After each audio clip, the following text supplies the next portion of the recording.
श्रीविद्या प्रतिपाद्य दत्तमहिते श्रीदेवी पद्मालये दीक्षान्ते सवित्रे सर्वजगतां मातर्महालक्ष्म्ये वेदमयीं नादमयीं बिन्दुमयीं परपदोद्यदिन्दुमयीं यन्त्रमयीं तन्त्रमयीं प्रकृतिमयीं नौमि विश्वविकृतिमयीं सभायै नमः। సాప్తాహిక ధర్మశాస్త్ర కార్యశాలలో ఈరోజు 4వ రోజు. ఈ 4వ రోజు ప్రథమ సత్రంలో సంస్కృత పరిషత్ ఆహ్వానాన్ని మన్నించి ఇక్కడికి వచ్చేసినటువంటి అనంతకృష్ణ మహోదయులకు సంస్కృత పరిషత్ పక్షాన వర్గపక్షాన స్వాగతాన్ని చెప్తున్నాను. ఈరోజు విషయం ఎందుకంటే వారికి సంబంధించిన విషయము దండనీతి. ఆ దండనీతిని ఉద్దేశించి ఈరోజు వ్యాఖ్యానం చేయబోతున్నారు. వారికి హృదయపూర్వకంగా మరొక మారు స్వాగతం చెప్తూ వారిని వ్యాఖ్యానం చేయాల్సిందిగా ప్రార్థిస్తున్నాను.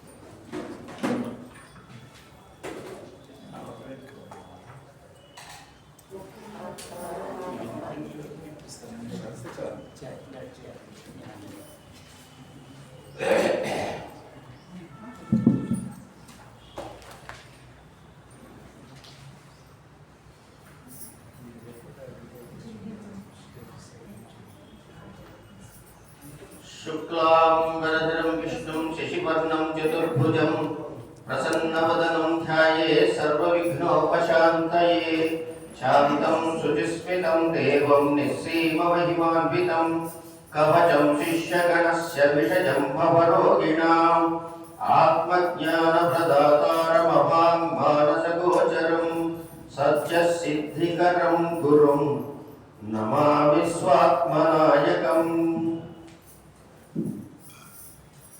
నమస్సభాయే.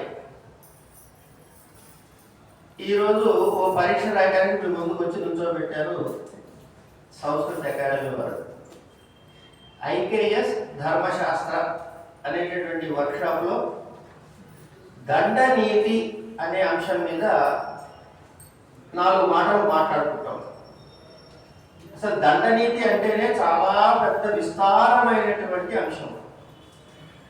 దాన్ని వారంలో కుదించడమే కష్టం అనుకుంటే వారు గంటన్నరలో కుదించమన్నాడు. దీనివల్ల లాభం ఎవరికో మీకు చెబుతారు, మీకు కాదు నాకు. ఎందుకంటే ఏమన్నా ఆయన గంటన్నర ఇచ్చారండి అందుకని నాకు చెప్పలేదు, ఆయన గంటన్నర ఇచ్చారండి అందుకని నేను చెప్పలేదు, పారిపోవచ్చు నేను. అయినా సరే ఒక ప్రయత్నం మాత్రం చేద్దాం. కనీసం అదేదో అంటారే స్థాళీకులాక న్యాయం అని అట్లా అయినా చేద్దాం. అసలు దండనీతి యొక్క ఆవశ్యకత ఏమిటి అని చూడటానికన్నా ముందు కూడా ఈ ప్రపంచం అంతా కూడా సుఖముగా సంతోషముగా శాంతిగా ఒక సమస్థితిలో ఉండాలంటే అత్యావశ్యకమైనది ఏమిటి? ఒకటి, మానవ జన్మ ఎత్తిన వాడికి పురుషార్థం ఏమిటి? ధర్మ అర్థ కామ మోక్షాలని చెప్పారు కదా. మోక్షం పరమ పురుషార్థం పక్కకు పెట్టాడు దాన్ని కాసేపు. కనుక ప్రప్రథమైనది ఏంటంటే ధర్మము. అంటే అసలు ధర్మం అంటే ఏమిటి? అక్కడి నుంచి మనం ప్రారంభం చేస్తే దండనీతి ఎందుకు అవసరం వస్తే చివరికి తెలుస్తుంది. కనుక అసలు ధర్మం అంటే ఏమిటి? మహాభారతంలో ధర్మం గురించి ఒక మాట చెబుతాడండి. తాదృశో యం అనుప్రశ్నో యత్ర ధర్మ సుదుర్లభ దుష్కర ప్రతిసంఖ్యాతుం తత్కేనాత్ర వ్యవస్యతి ప్రభావార్థాయ భూతానాం ధర్మ ప్రవచనం కృతం. అదికండి, ప్రభావార్థాయ భూతానాం, అందరి యొక్క ఔన్నత్యం కలగడం కోసమని కొన్ని ధర్మం చెప్పబడిందయ్యా. యస్యాత్ ప్రభవ సంయుక్తః స ధర్మ ఇది నిశ్చయః. ధారణా ధర్మ ఇత్యాహు. ధర్మేణ విధుతా ప్రజా యస్యాత్ ధారణా సంయుక్త స ధర్మ ఇది నిశ్చయ అని ధర్మం యొక్క డెఫినేషన్ ముందు ఇచ్చేశారు. ఈ ధర్మం అనేక రకాలుగా ఉంది. అందులో న్యాయ సంబంధమైన అంటే వ్యవహార ధర్మశాస్త్ర అంటారు దాన్ని. వ్యవహారం అంటే జ్యుడిషియల్ ఆస్పెక్ట్, లీగల్ సిస్టమ్, దానికి సంబంధించింది. ఇది ఎక్కడ చెప్పారయ్యా అంటే మనం ఏం చూడాలంటే సోర్సెస్ ఆఫ్ లా అంటారు. సోర్సెస్ ఆఫ్ లా ఏంటి, ఎక్కడెక్కడి నుంచి వచ్చింది మనకి అంటే మొట్టమొదటి చిన్నగా వెళ్ళిపోతే వేదాలు. వేదం దగ్గర నుంచే ఏది చెప్పినా చెప్పాలి.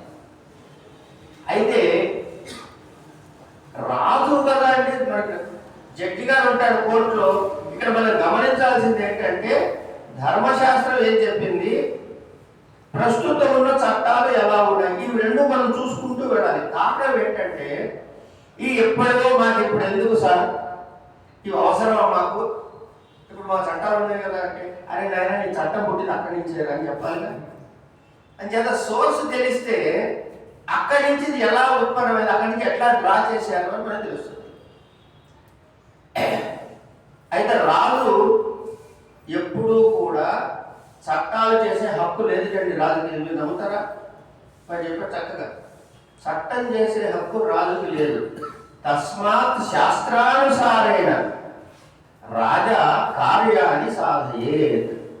రాజుగారు ఎప్పుడైనా కూడా శాస్త్రానుసారంగా మాత్రమే శాస్త్రం అంటే ఏమిటి అంటే వస్తాం మళ్ళీ కనుక. అయితే మరి అంటే అన్ని శాస్త్రాలు చెప్పకపోతే ఏం చేయాలండి అంటే వాక్యాభావేతు సర్వేషాం దేశ దృష్టేన సన్నయే. అంటే ఒకవేళ ఎక్కడ చట్టంలో లేకపోతే నాకు తెలియలేదు శాస్త్రంలో అంటే నలుగురు ఎట్లా నడుస్తున్నారు. ఇప్పుడు మనకున్న చట్టంలో ఏం చెబుతున్నారండి సోర్సెస్ ఆఫ్ లాలో, ఒకటి స్టాట్యూట్స్ అంటే చట్టసభ చేసినవి, రెండు కస్టమ్స్ ఆచార వ్యవహారాలు కదా. మరి కష్టం ఎక్కడి నుంచో వచ్చింది, నీకు ఎక్కడా లేకపోతే వాక్యాభావే, నీకు ఎక్కడ చెప్పబడకపోతే అందరూ ఏం చేస్తున్నారో ఆ మంచిని చేయమన్నాడు. ఒకవేళ ఇలా చేయకుండా ఇష్టం వచ్చినట్టు చేస్తే అస్వర్గ్య లోకనాశాయ. మనకి ఏం చెప్పినా స్వర్గంతో లింక్ పెట్టి చెబుతారు. అంటే ఉత్తమ స్థితి అని చెప్పడం కోసమే కానీ స్వర్గం అంటే అక్కడ ఒక ఇల్లు ఉందని దానికి ఎంట్రీ గేట్ ఉంటుంది, అక్కడ ఒక కాపలా, ఇవన్నీ వద్దు మనకి. కనుక ఏం చేయాలి అంటే ఆలోచించి నలుగురు ఏం చేస్తే అనేది కష్టం. కనుక మనకి ఇప్పుడు ఏం కావాలి, సోర్సెస్ ఆఫ్ లా తెలియాలి. ఫస్ట్ మనుస్మృతిలో ఏం చెప్పాడంటే ఆయన వేదోఖిల ధర్మమూలం స్మృతిశీలే తద్విధం ఆచార్యశ్చైవ సాధూనాం ఆత్మనః తుష్టిరేవచ. 4 సోర్సెస్ చెప్పాడు ఇక్కడ మనకి. ఒకటి వేదం, తర్వాత స్మృతులు, తర్వాత ఆచారాలు కస్టమ్స్.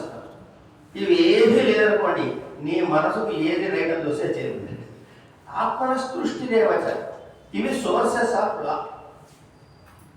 మనం ప్రపంచంలోని ఎవరినైనా సరే అండి వీడియో వాళ్ళు లెక్కలేదు, అందరినీ మోసం చేయగలం మనం, కానీ మనని మనం మోసం చేసుకోలేము. ఇలా చెప్పంగానే లోపల అన్నావా అని లోపలికి చెప్పేస్తుంటారు వెంటనే. కనుక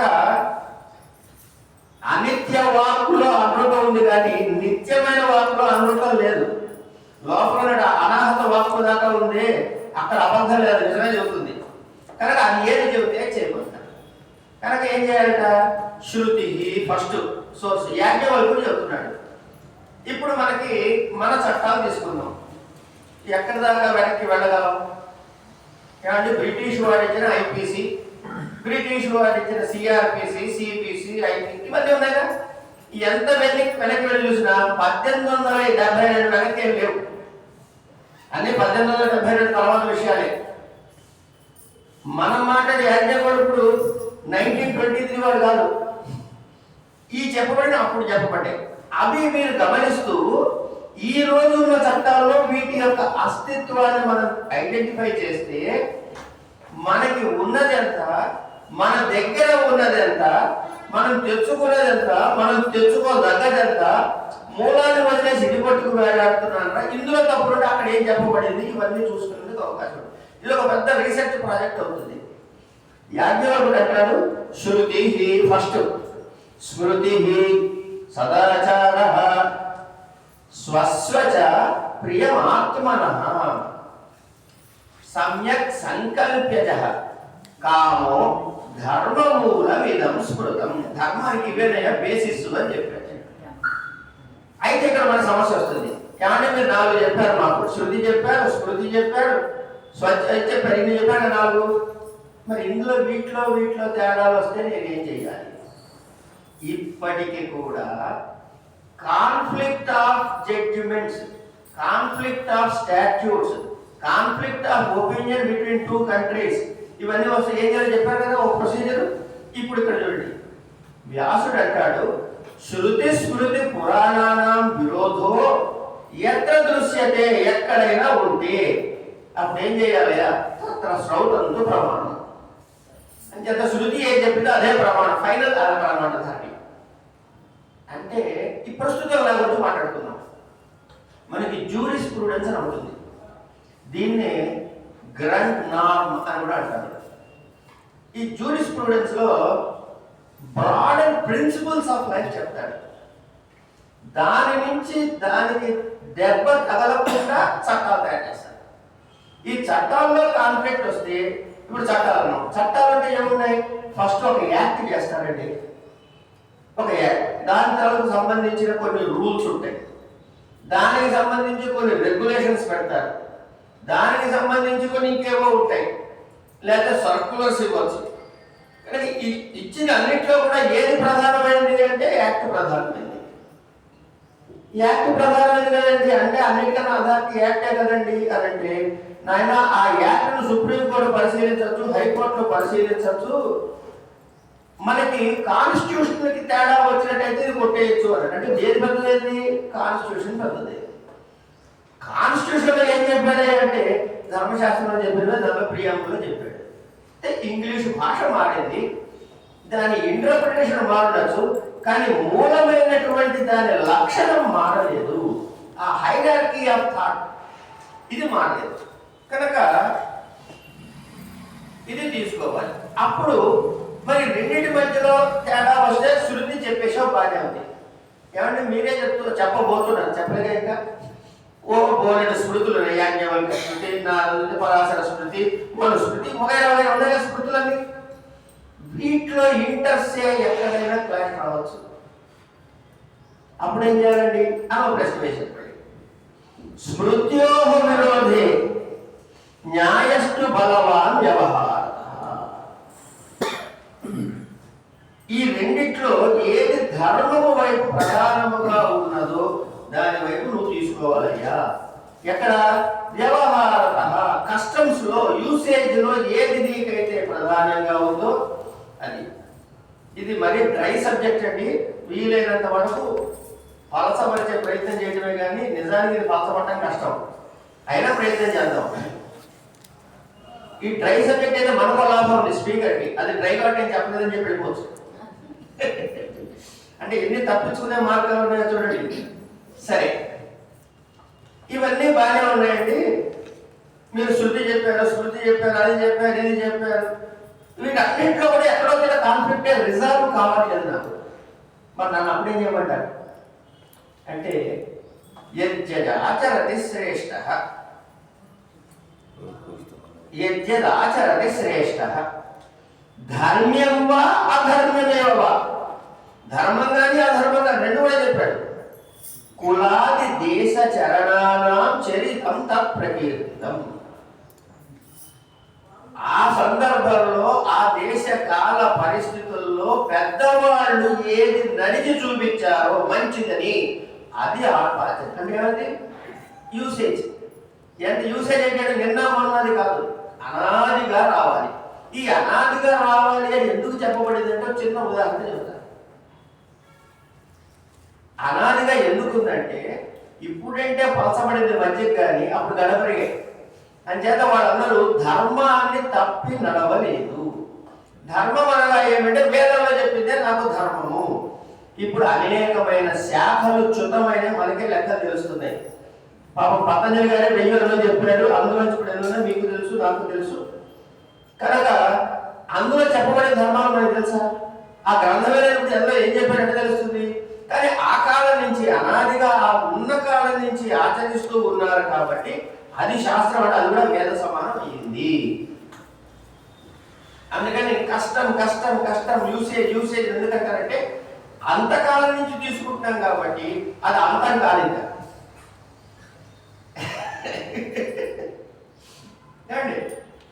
ఇలా జరిగినవన్నీ ఉన్నాయి కదా.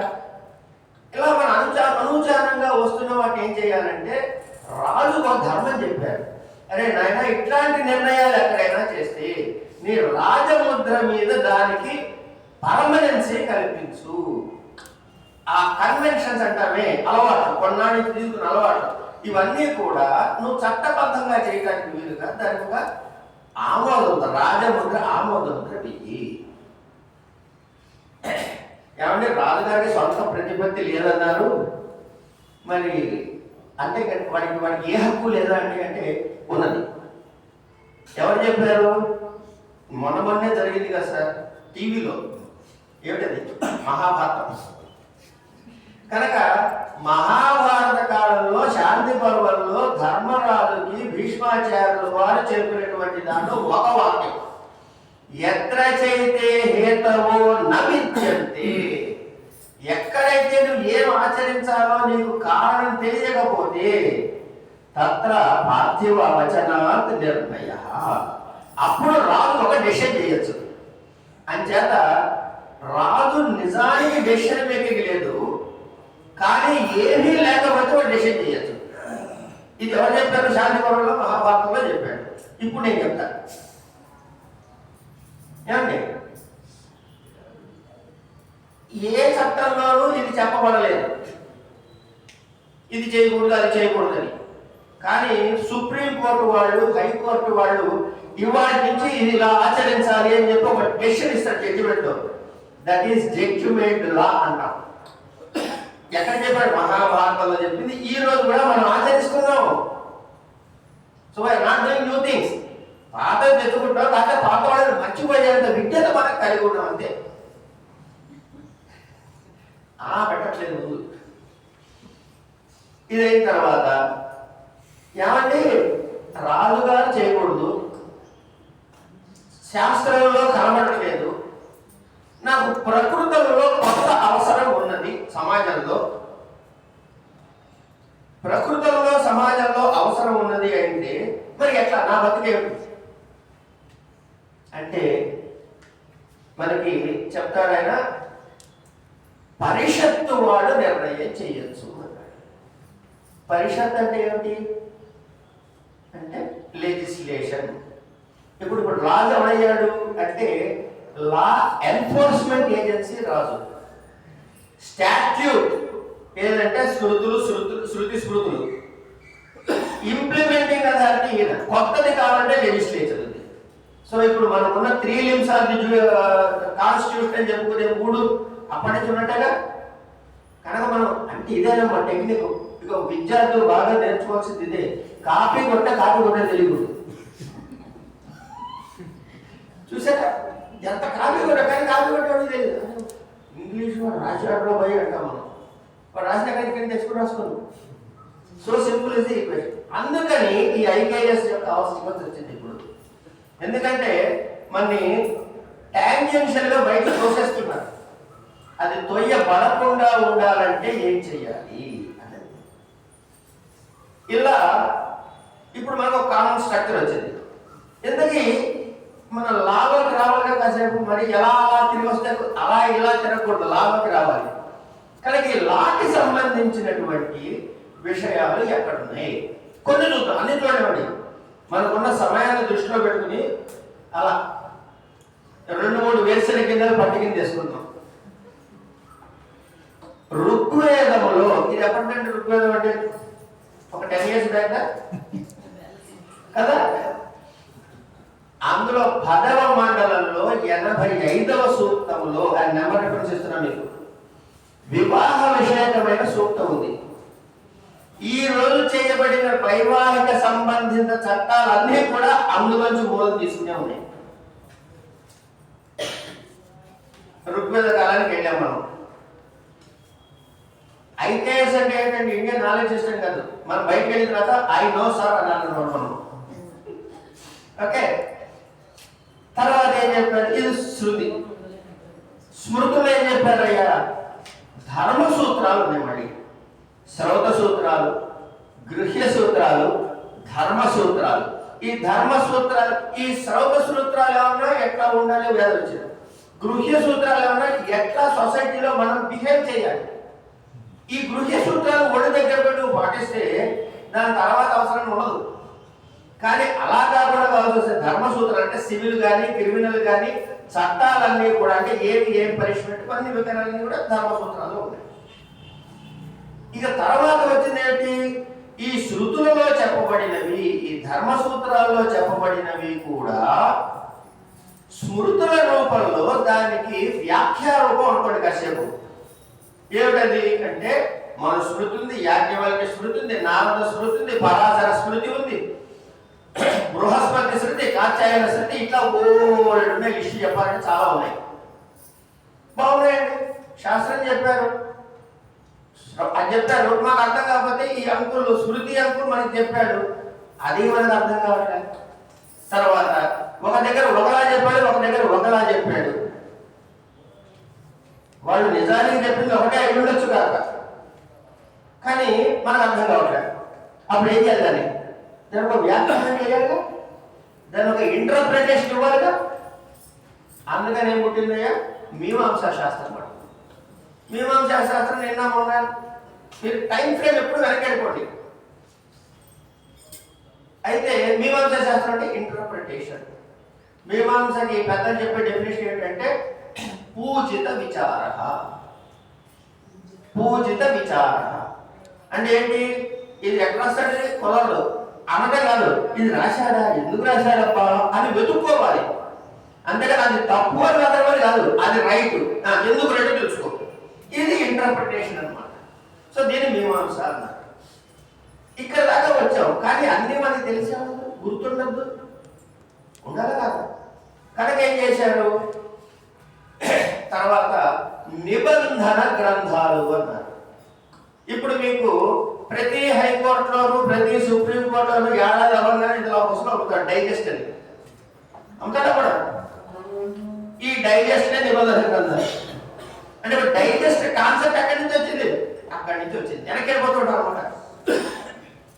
నిబంధన గ్రంథాలు ఎట్లాంటివి ఉన్నాయి? ఓ2 ఉన్నాయి నిబంధన గ్రంథాలు.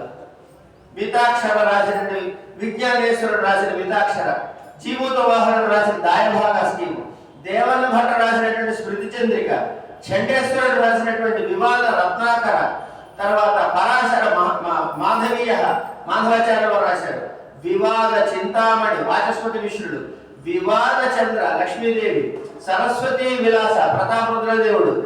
ఇట్లా నేను చెప్పుకుంటూ పోతే దత్తక మీమాంస నంద పండితుడు, దత్తక చంద్రిక కుబేరుడు, దాయ కర్మ సంగ్రహ శ్రీకృష్ణ తలాటంగా. ఇట్లా నేను కొన్ని మాత్రమే రాశాను, రాసుకున్న వాటిలో కొన్ని మాత్రమే చదివాను. ఇలా అనేక నిబంధన గ్రంథాల్లో అక్కడ చెప్పబడినటువంటివి ఇక్కడ వివరించి చెప్పారు. దీంతో ఏమైంది మనకి అంటే ఇప్పుడు ఇంతకీ నిబంధన గ్రంథంలో ఏముందని అనుకోవాలి? వీడేదో రాశాడండి అంతే కాదు, వాళ్ళు చెప్పబడినది మనకు అర్థమయ్యే భాషలో ఇంగ్లీష్లో, తెలుగులోనో, కన్నడమో, పాడియో, పైశాచమో రాశాడు. అది మనకు ఇక్కడికి అయిన తర్వాత మనం ధర్మసూత్రాలు అని చెప్పుకున్నాం. సోర్సెస్ ఆఫ్ లాలో చెప్పిన ధర్మసూత్రాలు ఇవి ఏమిటి? ఈ ధర్మసూత్రాలు అంటే గౌతమ సూత్రాలు, బౌద్ధాయన సూత్రాలు, ఆపస్తంభ సూత్రాలు, హరిత, వశిష్ట, విష్ణు, ఇట్లా అనేకమైన ధర్మసూత్రాలు ఉన్నాయి. ఈ సూత్రాలలో కూడా మానవుడు ఎలా చరించాలి, ఏది ధర్మము ఏది అధర్మము, ధర్మానికి ఫలితం ఏమిటి, అధర్మానికి ఫలితం ఇత్యాదన్నీ ఉన్నాయి. ఇది అయిన తర్వాత పరాశర స్మృతి, మనుస్మృతి, యాజ్ఞవల్క్య స్మృతి, నారద స్మృతి, బృహస్పతి స్మృతి, కాత్యాయన స్మృతి, చాలా ఉన్నాయి. ఇవి అయిన తర్వాత ఇంకా మన కిందకు వచ్చేస్తే లేటెస్ట్ అనమాట. అంటే గుట్టల మీద నుంచి దిగేసి చార్మినార్ యాత్ర గుట్లన్నీ దిగేసి మళ్ళీ వచ్చి ప్లేన్స్కి వచ్చామంటామే. అట్లా వస్తే అర్థశాస్త్ర కౌటిల్యుడు రాశాడు, రామాయణం, మహాభారతం, శుక్రనీతి సారం అనే ఒక బుక్. ఇవన్నీ కూడాను ఎలా జుడిషియల్ ఫంక్షన్ ఏమిటి, లా ఏమిటి, దాని డెవలప్మెంట్, ఇవన్నీ వచ్చాయి. ఇక్కడికి ఒక పార్ట్ అయింది. మనం దండ నీతిలోకి వెళ్ళాలి, సబ్జెక్ట్లోకి వెళ్ళాలి, ఇంకా బయట తిరుగుతున్నాం. అయితే మీమాంస అన్నాం కదా, ఇంటర్ప్రిటేషన్ చేయాల్సి వస్తుంది. అసలు ఇంటర్ప్రిటేట్ చేయాల్సిన ఆవశ్యకత ఏమిటి? ఫస్ట్ పాయింట్ అలా చూసుకోవాలి. మనం ఇంటర్ప్రిటేషన్ ఎందుకు చేయాలండి, ఎలా చేయాలండి అంటే స్మృతులలో భేదాలు ఉంటే చేయాలి. రెండు స్మృతుల్లో రెండు డిఫరెంట్ ఒపీనియన్స్ ఉన్నాయి, అభిప్రాయం అంటే ఏం చేయాలి? ఈ స్మృతులలో అనిశ్చిత స్థితి ఉంటే ఒకటి, ఇండిసిసివ్నెస్ అన్నమాట.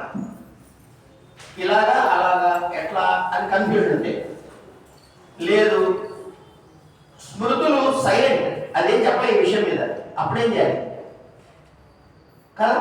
అప్పుడు కూడా ఒక థింకర్ కావాలి మనకి. అది మన ఇష్టం వచ్చినట్టు చేయకూడదు. దానికి ఏం కావాలి అంటే interpretation in a proper form. కనుక స్మృతులు మౌనముగా ఉంటే ఏం చెయ్యాలి? ఇది కాకుండా ఇంకో పరిస్థితి మీమాంసకు ఆవిష్కరిస్తుంది.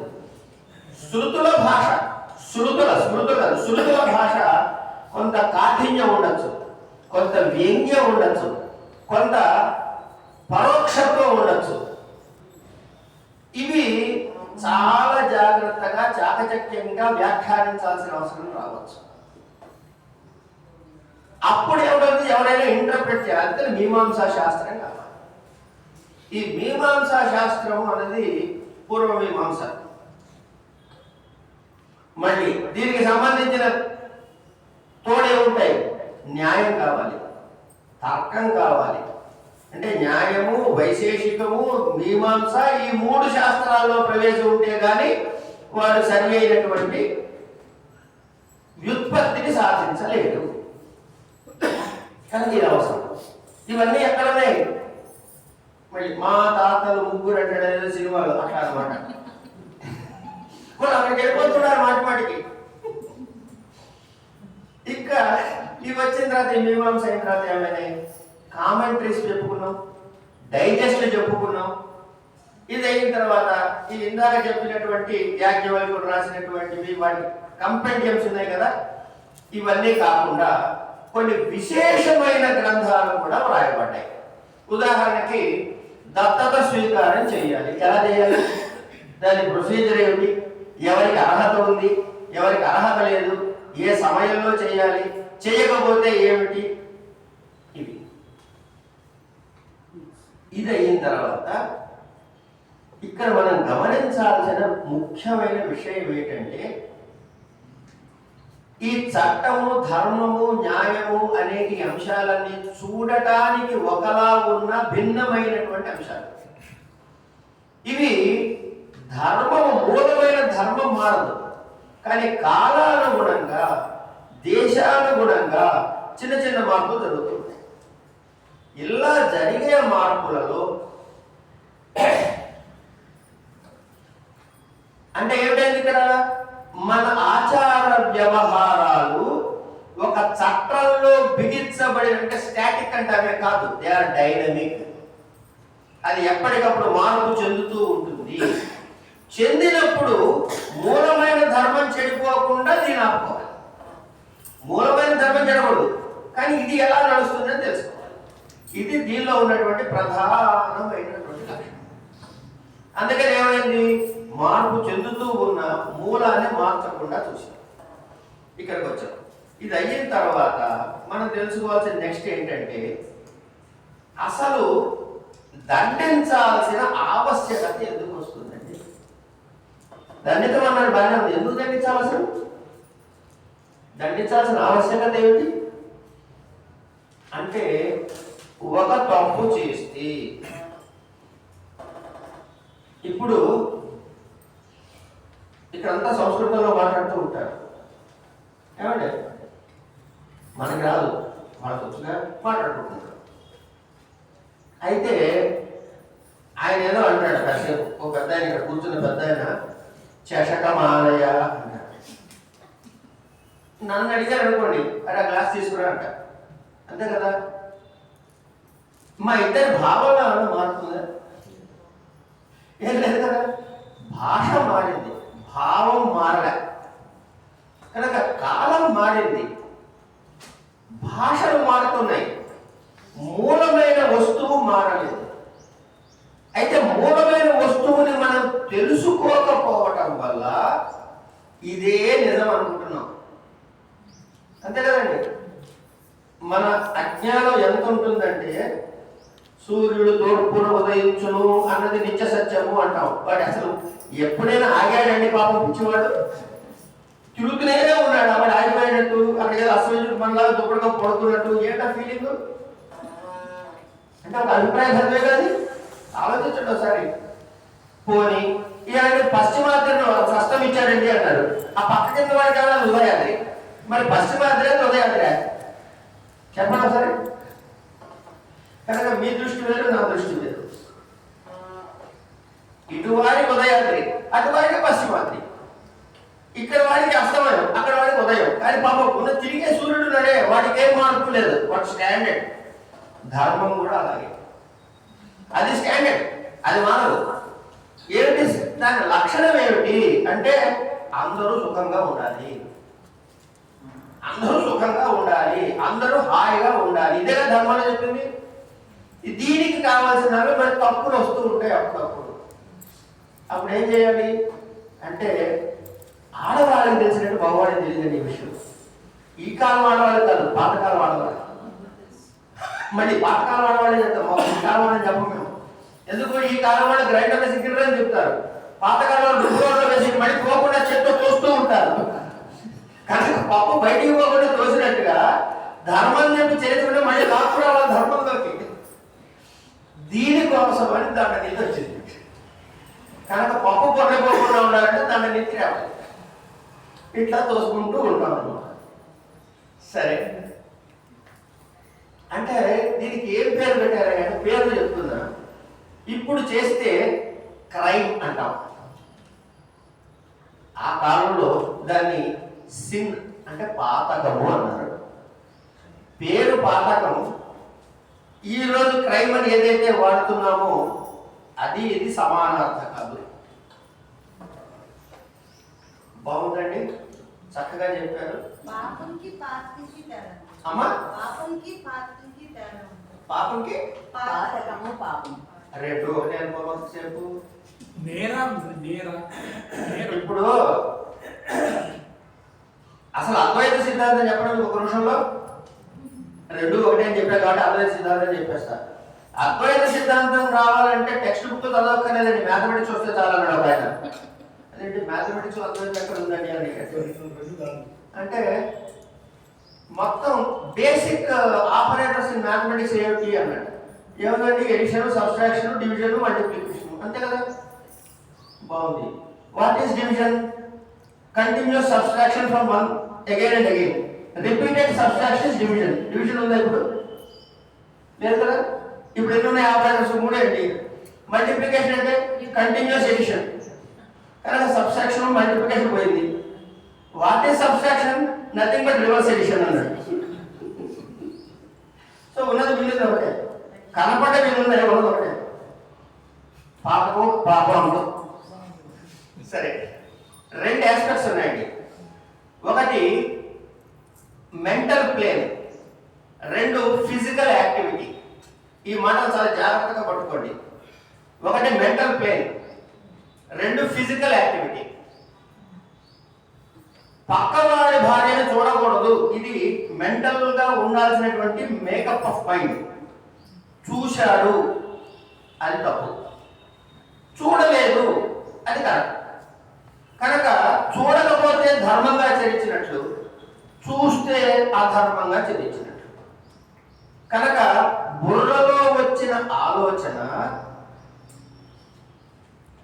చేసినప్పుడు అది పాతకమో పాపమో ఏదో అవుతుంది. ఇక్కడ రెండు ఆస్పెక్ట్స్ వచ్చాయి కదా, ఒకటి మైండ్, రెండు ఇది.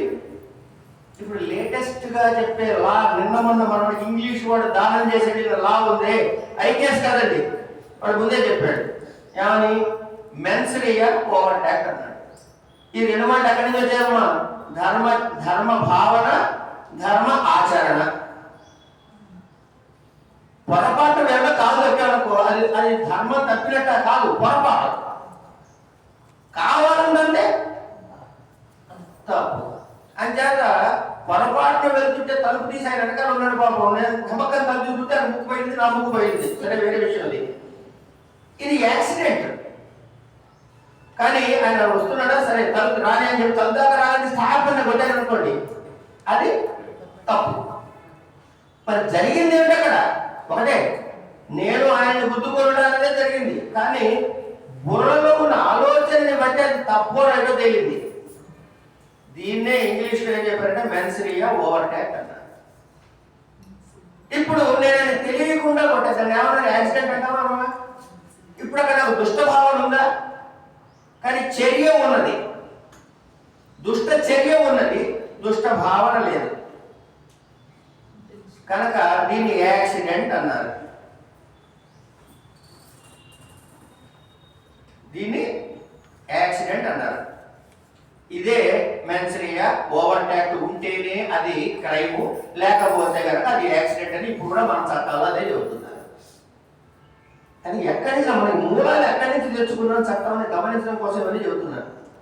ఇవన్నీ చెప్పి ఇంకోటి ఏంటంటే అండి, చాలా సింపుల్ గా చెప్తారు, అది అర్థం కాక మనం ఇంగ్లీష్లో ఇంత పొడుగు రాస్తే మనం బాగా బలి అనుకుంటాం.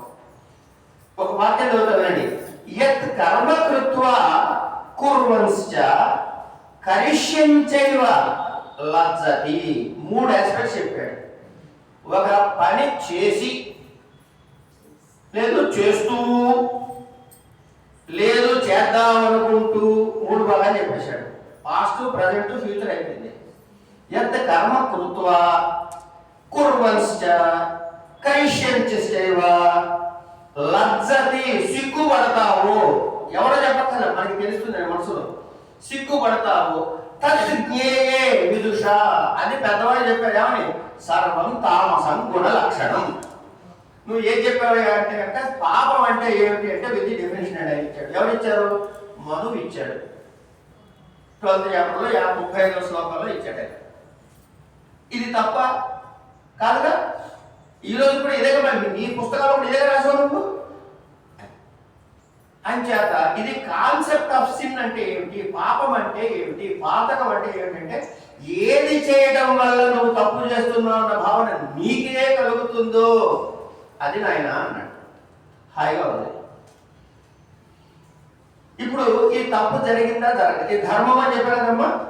అంటే మనం చేసే పనిలో చేసేది ధర్మబద్ధమైతే వచ్చే రిజల్ట్కి ఏం పేరు పెట్టామంటే పుణ్యం అని పేరు పెట్టాం. మనం చేసే ధర్మం తప్పి చరిస్తే వచ్చేదానికి పాపం అని పేరు పెట్టాం. అంటే పుణ్యం అండ్ పాపం ఆర్ ఎఫెక్ట్స్, ధర్మం అండ్ అధర్మం are causes. Cause and effect theory science లో చెప్తాను ఇది ఏమండి. సో కాదు ధర్మము, రిజల్ట్ పుణ్యము, కాదు అధర్మము, రిజల్ట్ పాపము. ఏమంటే మరి నేను తప్పు చేశాను, నాకు వెంటనే పాపం రావాలిగా, పుణ్యం రావాలిగా, రిజల్ట్ రావాలిగా అంటే ఈ ఆలోచన ఎంత దాకా వెళ్ళిందంటే నువ్వు చేసింది పుణ్యమో పాపం నీకు ఇమ్మీడియట్ గా రిజల్ట్ కనబడకపోయినా నువ్వు చచ్చినట్టు అనుభవిస్తావురా నాయన. దీనికి ఒక పట్టం కట్టి పెడతాను నేను. దీని పేరే మీమాంసకు మన మీమాంస శాస్త్రజ్ఞులు అడిగనుకోండి, ఒక అపూర్వం పుట్టింది అంటాడు. అపూర్వం అంటే ఇంతకు ముందు లేనిది అపూర్వం, అది పుట్టింది, ఇప్పుడు చేయడం వల్ల పుట్టింది. ఇది ఎక్కడ పడుతున్నాడు తర్వాత అనుభవిస్తాం. ఇది సున్నా కావాలి. అంటే ఈ పెద్ద దొరికిందండి, ఇది ఎవరితో తెలియట్లేదండి, అక్కడ పెట్టి ఎవరి తీసుకెళ్తారు అన్నావా. అట్లాగే మనం చేసిన పని ఇది అపూర్వం, అక్కడ పెట్టాము, వాడు అనుభవిస్తారు తర్వాత. ఇప్పుడు అట్లా అయిన తర్వాత ఇప్పుడు ఈ తప్పులు ధర్మమో అధర్మమో పాతకమో ఎవరు నిర్ణయం చేయాలి అంటే రాజు నిర్ణయం చేయాలి. ఇప్పుడు కాలంలో రాజు ఎవడు? కోర్టు. ఎందుకు? ఆయనకి చట్టం చేసే అర్హత లేదని ముందు చెప్పుకున్నాం కాబట్టి. So Raju is equal to court. ఆయన సందర్భాన్ని బట్టి కావాలంటే చేయొచ్చు, జడ్జిమెంట్ లా చెప్పుకున్నాము. ఇది అయిన తర్వాత రాజు గారు దాన్ని తీసుకుంటాడు. తీసుకుని ఏం చేస్తాడు? వీటిని, ఈ తప్పులని రకరకాలుగా విభాగం చేసుకుంటాడు. ఇవి చెప్పడానికి మనకి నారద స్మృతిలో రకరకాలుగా చెప్పారు. అనేక స్మృతులు చెప్పుకున్నాగా. ఇందులో ఎవరు కావాలి? ముందు తెలియాలి కనుక వాడిని స్తోభక అన్నాడు. ఇది చేసిన తర్వాత దాన్ని విచారించాలి. దాన్ని సూచక అనే ఒక క్యారెక్టర్ పేరు చెప్పాడు. వీళ్ళు ఏది తేడా, ఇది సివిలా క్రిమినలా, ఎందులోకి వస్తుంది అనే నిర్ణయం వాడు చేస్తాడు. ఇది క్రిమినల్లోకి వస్తే దండము, ఇప్పుడు మనం మన టాపిక్లోకి వస్తున్నట్టు నటిస్తున్నాం. ఇప్పటిదాకా చట్టం అంటే చెప్పుకున్నట్టు నటించాం. ఇప్పుడు దండ అంటే చెప్పు. దండం అంటే పనిష్మెంట్. అసలు ఈ దండన యొక్క ఆవశ్యకత ఏమిటి ముందు తెలియాలి. ఊరికే చేసుకుంటూ పోవడమే కాదుగా, తెలియాలి. అంటే దాన్ని చెబుతాడండి, దండ సంరక్షతే ధర్మ. ఈ దండన వల్ల ధర్మము సంరక్షించబడుతుంది. తథైవార్థం జనాధిపం కామం సంరక్షతే దండ నివర్తో దండ ఉచ్యతి. కనుక ఏదైతే ధర్మాన్ని పరిరక్షిస్తుందో, అంటే ఇప్పుడు పరిరక్షించాల్సిన అవసరం వస్తుంది, రక్షణ తప్పినప్పుడు రక్షించుకోవాలి. పిల్లవాడు ఆడుకుంటుంటే మనం ఏం చెయ్యం, వాడు కెంపుగా వేస్తే తల్లి పరిగెత్తుకెళ్తుంది. అవునా కదా? ఏడవనంత వరకు పడుచుకోలేదా? వాడు ధర్మ మార్గం ఉన్నంత వరకు దండం అవసరం లేదు. ఎప్పుడైతే ధర్మం తప్పాడో దండం అవసరం. ఎందుకు అంటే ధర్మాన్ని రక్షించటానికి. సో ది పర్పస్ ఆఫ్ దండన పనిష్మెంట్ ఏంటి అంటే ప్రొటెక్ట్ ధర్మ. అయిన తర్వాత మనుస్మృతిలో కూడా చెబుతున్నాడు, అరాజకేహి లోకేస్మిన్ సర్వతో విద్రుతే భయా రక్షాధమస్య సర్వస్య రాజా నమసృజ ప్రభువు. చేశారండి. ఈయన ఏం చేయాలి? స రాజో పురుషో దండ స నేత శాసిత చ సహ చతుర్నామాశ్రమాణం చ ధర్మస్య ప్రతిభూః స్మృతః దండశాస్తి ప్రజాః సర్వాః దండ ఏవాభిరక్షతి దండశుక్తేషు జాగర్తి దండం ధర్మ విదుర్బుధాః. ధర్మాన్ని డిఫైన్ చేశాడు కదా. దండం యొక్క ఆవశ్యకత ఏమిటో చెప్పేశాడు ఈ 3 శ్లోకాలు. అంటే ఏమిటి? రాజు గారికి దండన చేసే అధికారం ఉన్నది కనుక చట్టాన్ని మీ చేతుల్లో తీసుకోకుండా ఇక్కడే చెప్పాడు, మనుస్మృతిలో చెప్పాడు. ఏమండి ఇప్పుడు నా పరిస్థితి ఎట్లా ఉందంటే, సినిమాలో పడేటాడు అసలు 2 పాత్రలు ఏకకాలంలో నటిస్తుంటాడు. జుట్టు వచ్చి జుట్టు లేకుండా పేరు కూడా గుర్తులేదు. అలా ఉంది నా పరిస్థితి. కానీ నేను మీకు సుపరిచితున్నే. అంటే దండం ఏం చేశాడంటే మొట్టమొదటిది దండ సంరక్షతే ధర్మ. అతను దానికోసమే పుట్టింది. దండం ఎందుకు పుట్టింది? దండన ఎందుకు పుట్టింది అంటే ధర్మాన్ని రక్షించడం కోసమే. తథైవార్థం జనాధిప. ఏమండి? దండ నివర్గో దండ ఉచ్యతే అరాజకేహి లోకేస్మిన్ సర్వతో విదుర్తే భయ.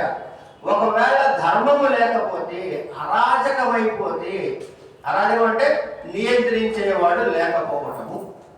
ఆ నియంత్రించేవాడు అనేవాడు లేకపోతే ఏమవుతుంది? లోకమంతా నానా బీభత్సం అయిపోతుంది. కనుక రక్షార్థమస్య, అలా కాకుండా రక్షించడం కోసము ఇగో మనకి రాజు ఉన్నాడు. ఒక రాజు కావాలి అంటే ఒక ఇంప్లిమెంటర్ ఆఫ్ ది ధర్మ అని. ఆయన నేత శాసిస్తాడు అని ఇలా చెయ్యాలి. ఎందుకంటే దండ శాస్తి ప్రజా సర్వాహ. అట్లా ఇంకోటి దండ అసక్తేషు జాగ్రత్త. వాడు నాకేంటి అని భయంగా నిద్రపోతున్నాడు. వాడు ఒక్క దారిపేస్తే లేచి కూర్చుంటాడే అక్కడికి వస్తున్నాడు. అంచేత ఎవరికి శిక్షించే అర్హత ఉన్నది అంటే రాజుకి ఉన్నది. అంటే ఇప్పుడు ప్రస్తుతం ఏమంటామంటే మన జ్యుడిషియరీకి ఉన్నది, మిగతా వాళ్ళకి లేదు. ఈ రాజు వేసే దండనలు చాలా నిష్పక్షపాతముగా ఉండాలి. అయిన తర్వాత ఈ దండన యొక్క లక్ష్యం ఏమిటయ్యా అంటే మళ్ళీ ఆ తప్పు వాడు చేయకుండా ఉండాలి, వీడికి ఇచ్చిన శిక్షణ చూసి ఇంకోడు ఆ తప్పు చేసే వైపు ప్రవర్తించకుండా ఆపాలి, ధర్మం రక్షించబడాలి. ఈ మూడు అంశాలు జాగ్రత్తగా దండంలో అంటే చూడండి, దీని వెనకాల ఎంత శ్రమ ఉందో మనం ఇక్కడే తీసుకుందామండి. కుర్చీలు వేసుకున్నాయి, బ్యాట్లు కట్టారు, పూలు కట్టారు, వాళ్ళు వచ్చారు, పొద్దున్న చేశారు, మీకు కుర్చీలు వేసారు, ఇన్ని పెట్టారు. మనం ఎవరైనా కొత్తగా వస్తే బాగుందండి కుర్చీలో బాగానే ఉన్నాయి అంటారు. దీని వెనకాల నువ్వు ఈ పని చేయి, నువ్వు ఆ పని చేయి, నీ దగ్గర డబ్బులు నేను ఇంత యాక్టివిటీ వెనక నడిస్తే మనకు కనపడే చాలా తేలిగ్గా కనపడుతుంది. దీని వెనకాల ఎంత శ్రమ ఉంది, ఎంత ఆలోచన ఉంది ఏమా. ఈ ఆలోచన విధానంగా అట్లా ఈ దండము అనేటటువంటి కాన్సెప్ట్ ని మనకి ప్రమోట్ చేయడానికి శాస్త్రంలో ఎంత లోతైన అధ్యయనం జరిగింది, ఎన్ని వివరాలను వాళ్ళు పరిశీలించారు, ఇవన్నీ వస్తాయి. ఇప్పుడు ఈ దండాల్ని ఎన్ని రకాలుగా మనం విభజించాలి, యాజ్ఞవల్క్య స్మృతి మాట్లాడుకుందాం ఒక నిమిషం. ఇది కూడా నిన్న మనది కాదు. దిగ్దండ సవయవాగ్దండో ధనదండో వధస్తథా యోజ్యా వ్యస్తా సమస్త. ఇట్లా వాగ్దండ ఒకటి, దిగ్దండ, ధనదండ, వధదండ. కొన్ని 4 చెప్పారు క్లాసిఫికేషన్స్. వాగ్దండ అంటే అరే ఇట్లా చేయకూడదు రాబాయి నువ్వు తప్పది అని చెప్పి వాళ్ళని రిప్రమాండ్ చేయటం అంటారే, కౌన్సిలింగ్ చేయటం, రిప్రమాండ్ చేయటం, సెన్ష్యూర్ చేయటం. ఇప్పుడు భాషలో చెప్పాలంటే సెన్ష్యూర్ చేయటం, నమస్కారం తల్లి, సెన్ష్యూర్ చేయటం, ఇవన్నీ కూడా వాగ్దండ. కానీ ఇప్పుడు మనం కనిపెట్టామని సెన్ష్యూర్ అనేది మనం కనిపెట్టామే కాదు, ఎప్పటి నుంచో ఉంటుంది. తర్వాత దిగ్దండ అంటే వాడిని చీత్కరించడం, దిక్ అని చెప్పి హలో పెట్టడం. సో వాడు ఏదో నోటు తిట్టడమో, మెమో ఇవ్వడమో, లేకపోతే ఇంకోటి వగైరా వగైరా. ధనదండ పెనాల్టీస్ పెట్టడం, వధదండ ఎగ్జిక్యూషన్, ఇవన్నీ కూడా ఉన్నాయి. అయితే వెంటనే చెప్పారండి, ఏమని చెప్పారు తెలుసా, వధదండని ఇష్టం వచ్చినట్టు చేయొద్దు కూడా చెప్పాడు. ఈ రోజు కూడా మన చట్టంలో ఏం చెప్పారు, death penalty is rarest of rare cases లో తప్ప చేయొద్దు అన్నాడు. ఈ పాప యాజ్ఞవల్క్యుడు కూడా అప్పుడే చెప్పాడు అన్నమాట. అంతే కదా. కనుక ఇది అయిన తర్వాత మనం ఈ మధ్య కాలంలో మీ అందరికి బెనిఫిషియల్ వర్డ్ ఈ సెగ్మెంట్ కి ఏంటంటే ఈ మధ్య అంటే ఇంత ముందు లేదు, కానీ మనం పురుషాహంకార సొసైటీలో వచ్చి ఇప్పుడు స్త్రీలకు కొంచెం స్వాతంత్రం ఇచ్చారు, స్త్రీలకు అని చెప్పుకుంటాం కదా. పాపం యాజ్ఞవల్క్యుడు కాచార్యుడు చెప్పాడు, కౌటిల్యుడు చెప్పాడు. చెప్పి ఆయన ఏం చెప్తాడంటే ఆడవాళ్ళకి ప్రత్యేకమైనటువంటి ప్రొవిజన్స్ ఆఫ్ లా ఎలా చేయాలి అని చెప్పాడు. ఒక ఉదాహరణ ఏంటంటే మగవాడికి కిలో శిక్షణ వేస్తే వీడికి 1/2 కిలో శిక్షణ ఇవ్వన్నాడు. ఒక ఉదాహరణ చెబుతున్నా. అట్లాగే వ్యవహారం చేయడానికి అంటే కాంట్రాక్ట్ లో ఎగ్జిక్యూట్ కావడానికి వాళ్ళకి అర్హతల వయసులు కూడా చెప్పబడ్డాయి.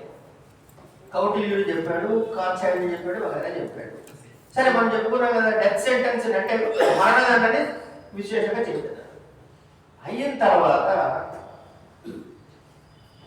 ఇక ఒక ద్రోహం చేసినప్పుడు దానికి శిక్షగా వారి దగ్గర నుంచి తీసేసుకున్నటువంటి ఆస్తుల్ని ఏం చెయ్యాలి, రాజు ఉంచుకోవాలా, ఎవరి దగ్గర నుంచి లాక్కున్నాడో వాడికి చెయ్యాలా, ఇంకేమైనా చెయ్యాలా అని ఒక లెక్క ఉంది కదా. ఈ విషయం మనకి యాక్టివ్ చెప్పేసాం. దాన్ని ఇప్పుడు ఏమంటున్నాం? Property confiscation and it's end use అంటున్నాం. ఇంగ్లీష్లో చెప్పాం అంతే, విషయం అక్కడే ఉంది, అయిపోయింది. ఇక జూవినైల్ జస్టిస్ అనే పేరు విన్నాం కదా, బాల నేరస్తులు. ఏమిటి వాడిని బాల నేరస్తులు అంటే ఏంటి ప్రత్యేకత? వాడు చెప్పాడు, వీడు చెప్పాడు, వాడు కత్తిపడ్డాడు, వీడు కత్తిపడ్డాడు. అంటే వాడికి విచక్షణ జ్ఞానము లేదు కనుక వాడు తప్పు చేసినట్టు కాదు, వాడిని మనం సరి చెయ్యాలి. అంటే కరెక్షనల్ స్కూల్, బాస్టన్ స్కూల్ ఉంటాయి కదా. కనుక ఈ మాట ఎవరు చెప్పారంటే యాజ్ఞవల్కుడు చెప్పాడు. యాజ్ఞవల్కుడు చెప్పింది మితాక్షరం తన బుక్ లో రాశాడు. ఏమని? బాలలు తప్పు చెయ్యరు అని నిర్ణయం చేశాడు. వారికి శిక్షలు మితంగానే వేయాలంటే రిఫార్మేషన్ థియరీ వస్తుంది అక్కడ. ఇది అయిన తర్వాత మరి డెత్ పెనాల్టీ వేయాల్సిందండి వీడికి, మీరు వద్దంటున్నారు, ఆలోచించమంటున్నారంటే దేశ బహిష్కరణ వేయించమన్నారు. కనుక బ్యానిష్ ఈ రోజు కూడా దేశ బహిష్కరణ ఉందండి, లేదని అనుకోకండి. అయిన తర్వాత ఇప్పుడు మనకి శిక్షలు ఎట్లా? ఈ యాక్టివ్ చెప్పిన దానిలో చెప్తున్నాం కదా మనం. ఆయన ఏం చెప్పాడంటే ఎవరినైనా కనుక నువ్వు బంధించినట్లయితే, బంధాగారము జైల్లో పెట్టినట్లయితే వాడిని ఖాళీగా కూర్చోబెట్టకు, వాళ్ళ చేత పనులు చేయించు, ఉపయోగమైన పనులు చేయించు. నేత పనికి వాడు, గుంటలు తీయడానికి వాడు, బిల్డింగ్లు కట్టడానికి వాడు, నీ ఇష్టం వచ్చినట్టు వాడు. ఈ రోజు కూడా రిగరస్ పనిష్మెంట్, సింపుల్ ఇంప్రిజన్మెంట్ అని అంటున్నారుగా. రిగరస్ ఇంప్రిజన్మెంట్ ఈ పనులన్నీ చేయిస్తున్నారుగా. సో ఇప్పుడు మనకి ఇది బ్రిటిష్ రాణి గారు ఇచ్చిన చట్టమా లేకపోతే యాజ్ఞవల్కుడు ఇచ్చినటువంటి విషయమా? ఆలోచిద్దాం మనం. అంతే, ఇక్కడ నా పర్పస్ అంతవరకే. అయిన తర్వాత కొన్ని సందర్భాల్లో శిక్షని తగ్గించటము, రద్దు చేయటము కూడా చేసే హక్కు రాజుతుంది. అవి ఏ సందర్భాల్లో చెయ్యాలి, ఏ సందర్భంలో చెయ్యకూడదు, ఇవన్నీ చెప్పబడ్డాయి. ఇది అయిన తర్వాత ప్రాయశ్చిత్తం అని కూడా చెప్పాడు. ఇక్కడ వీళ్ళు తీసుకెళ్లి జైల్లో పడేయడం అలాంటివే ఉండవు. నా తప్పైపోయింది క్షమించమని అడుగుతాడు. ఈరోజు కూడా ఉందిగా, ఏమండి, కండోనేషన్ ఉందా లేదా? వదిలేస్తున్నారు. నా తప్పు అయిపోయింది, నేను వాటెవర్ ఇట్ ఇస్, దాని ప్రొసీజర్స్ మారుతుండొచ్చు, కాలానుగుణంగా దాని ప్రొసీజర్స్ మారుతూ ఉండొచ్చు, చేసే పద్ధతులు, కానీ కాన్సెప్ట్ మాత్రం మారదు. ఇది గుర్తుపెట్టుకోవాలి. ఆ బేసిక్ కాన్సెప్ట్ ఏదైతే ఉందో అది మారట్లేదు. ఇక్కడికి వచ్చిన తర్వాత అండి, ఇప్పుడు ఈ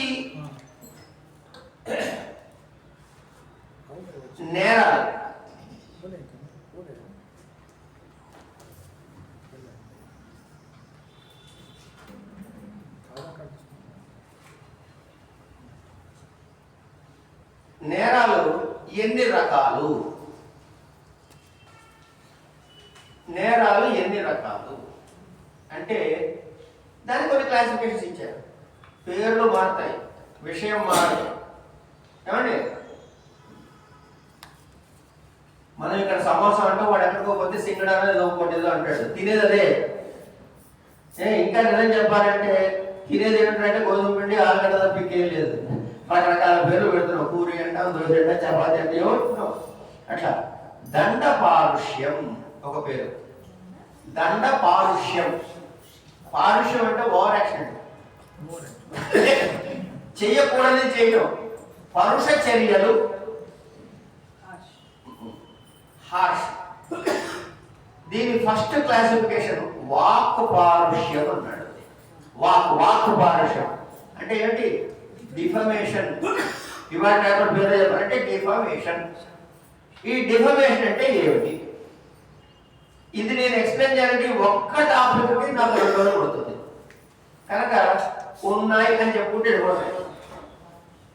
ఈ డిఫమేషన్ అంటే ఏమిటి? వాక్ పారుష్యం అంటే ఏమిటి? ఏ సందర్భంలో దీన్ని మనము వాక్ పారుష్యంగా పరిగణించాలి? ఇప్పుడు తండ్రి ఉన్నాడండి, పిల్లవాడు ఏదో నిప్పులో వేలు పెడితే లాగోడు కొట్టి వాడిని తిడతాడు. అంటే తిట్టండి మా నాన్న నన్ను అవమానపరిచాడు అనొచ్చా వీడు? కనుక కుదరదు కదా. కనుక మళ్ళీ వచ్చారా బుర్ర చేత, మనసు చేత, ఓవర్టాక్ మెన్సరియా, ఇవే పేర్లు కదా. ఏ bad thought and a bad action when together becomes crime. ఓవర్టాక్ మెన్సరియా కలిస్తేనే క్రైమ్. ఉట్టి ఓవర్టాక్ ఉంది, దేర్ ఇస్ నో మెన్సరియా, కొట్టాలని ఉద్దేశం లేదు, ఇట్స్ అన్ యాక్సిడెంట్. ఉట్టి మెన్సరియా ఉంది, ఓవర్టాక్ లేదు, కొట్టలేదు, అసలు ఏమీ లేదు అక్కడ. ఏమైనా చేస్తే కదా తప్పవడం.